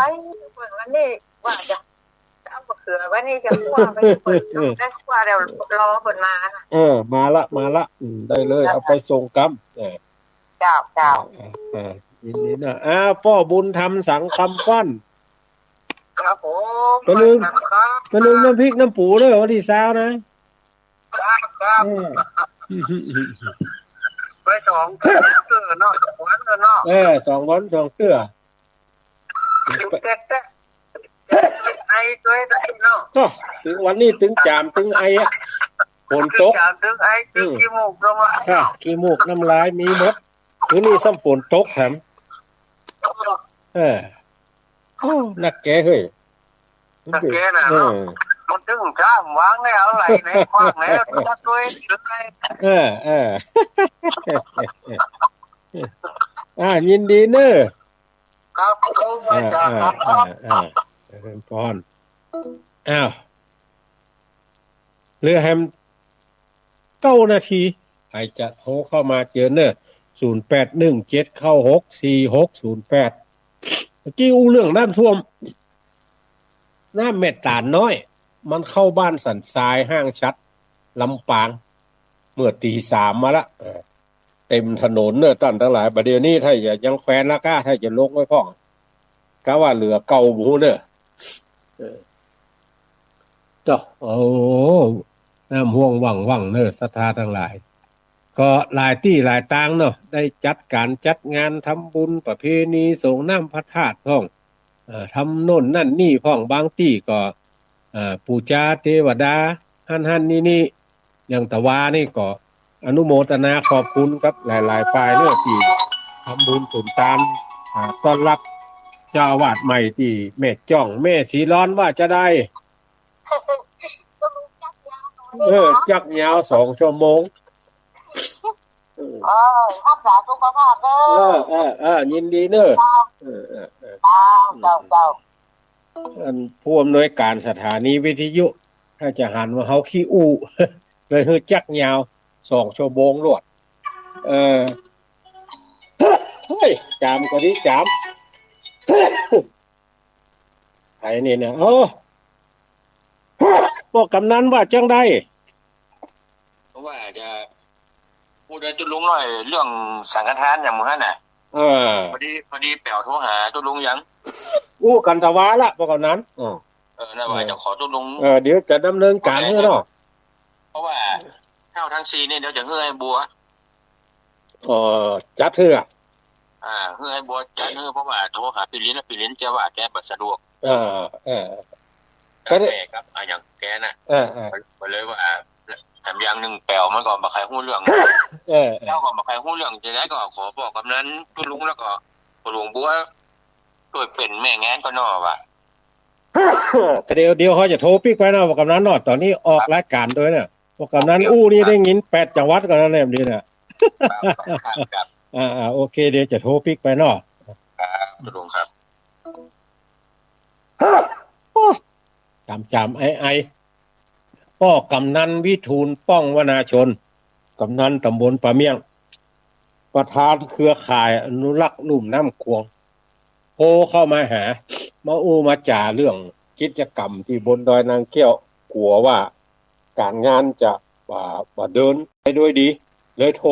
มาจ่ากันว่าเรื่องนั้นเรื่องนี้ที่รับผิดชอบกันไปเนี่ยบางคนก็บ่สะดวกเพราะว่าคนในครอบครัวบ่สบายก็จะต้องได้ดูแลกันก็จะต้องเปลี่ยนผู้รับผิดชอบไปตะกี้ข้างไว้ตะวาเนี่ยเพิ่นจัดงานต้อนรับผู้รักษาการแทนเจ้าอาวาสที่วัด เมตจ่องมหาวนาพิมุข ก็อนุโมทนาขอบคุณกับหลายๆฝ่ายเนอะที่เอาอาหารการกินพ่องเอาอันอย่างนี้มื้อเนี้ยไปออกโรงทานไปออกโรงทานก็อนุโมทนาขอบคุณเนอะจากทางใดเอ่ยเจริญปอนอาจารย์ขอบคุณเจ้าใจเนอะเจ้าสันทรายสันทรายไม่ให้เงินนี่ไงเวียงปะเป้าเจ้าอ๋อสันทรายเวียงปะเป้า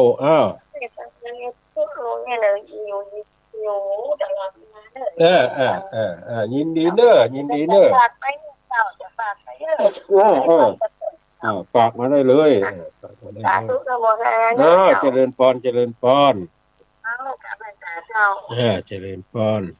หลายคนก็จะฝากกันไปหลายคนก็จะฝากกันมาเหลือเวลาอีก2 นาทีแฮม2 นาทีไผจะอู้จะหาธนา แล้วก็จะอู้กันเรื่องเยื่องใดก็เชิญชวนเลยเด้อเชิญชวนเลยเด้อ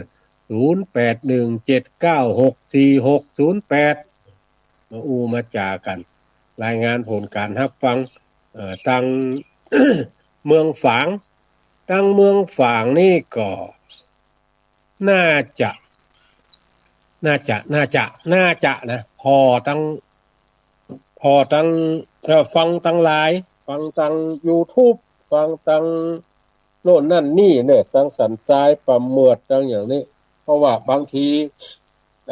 บอกเข้ามาในไลน์ก็ไลน์นี่กำลังใช้งานอยู่เลยบ่ได้ตอบได้อย่างกันเนอะแล้วก่อนถึงจะไปตอบ วันนี้นี่บ่ตอบเตื้อใช้เวลาของรายการสถานีวิทยุมาพบทวนขบวนการ2 ชั่วโมงปลายแฮมปึ้มตอกขอนำรายการนี้จากท่านทั้งหลายไปก่อน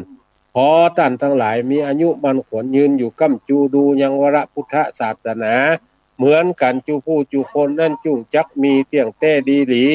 อายุวันโนสุขังปะลา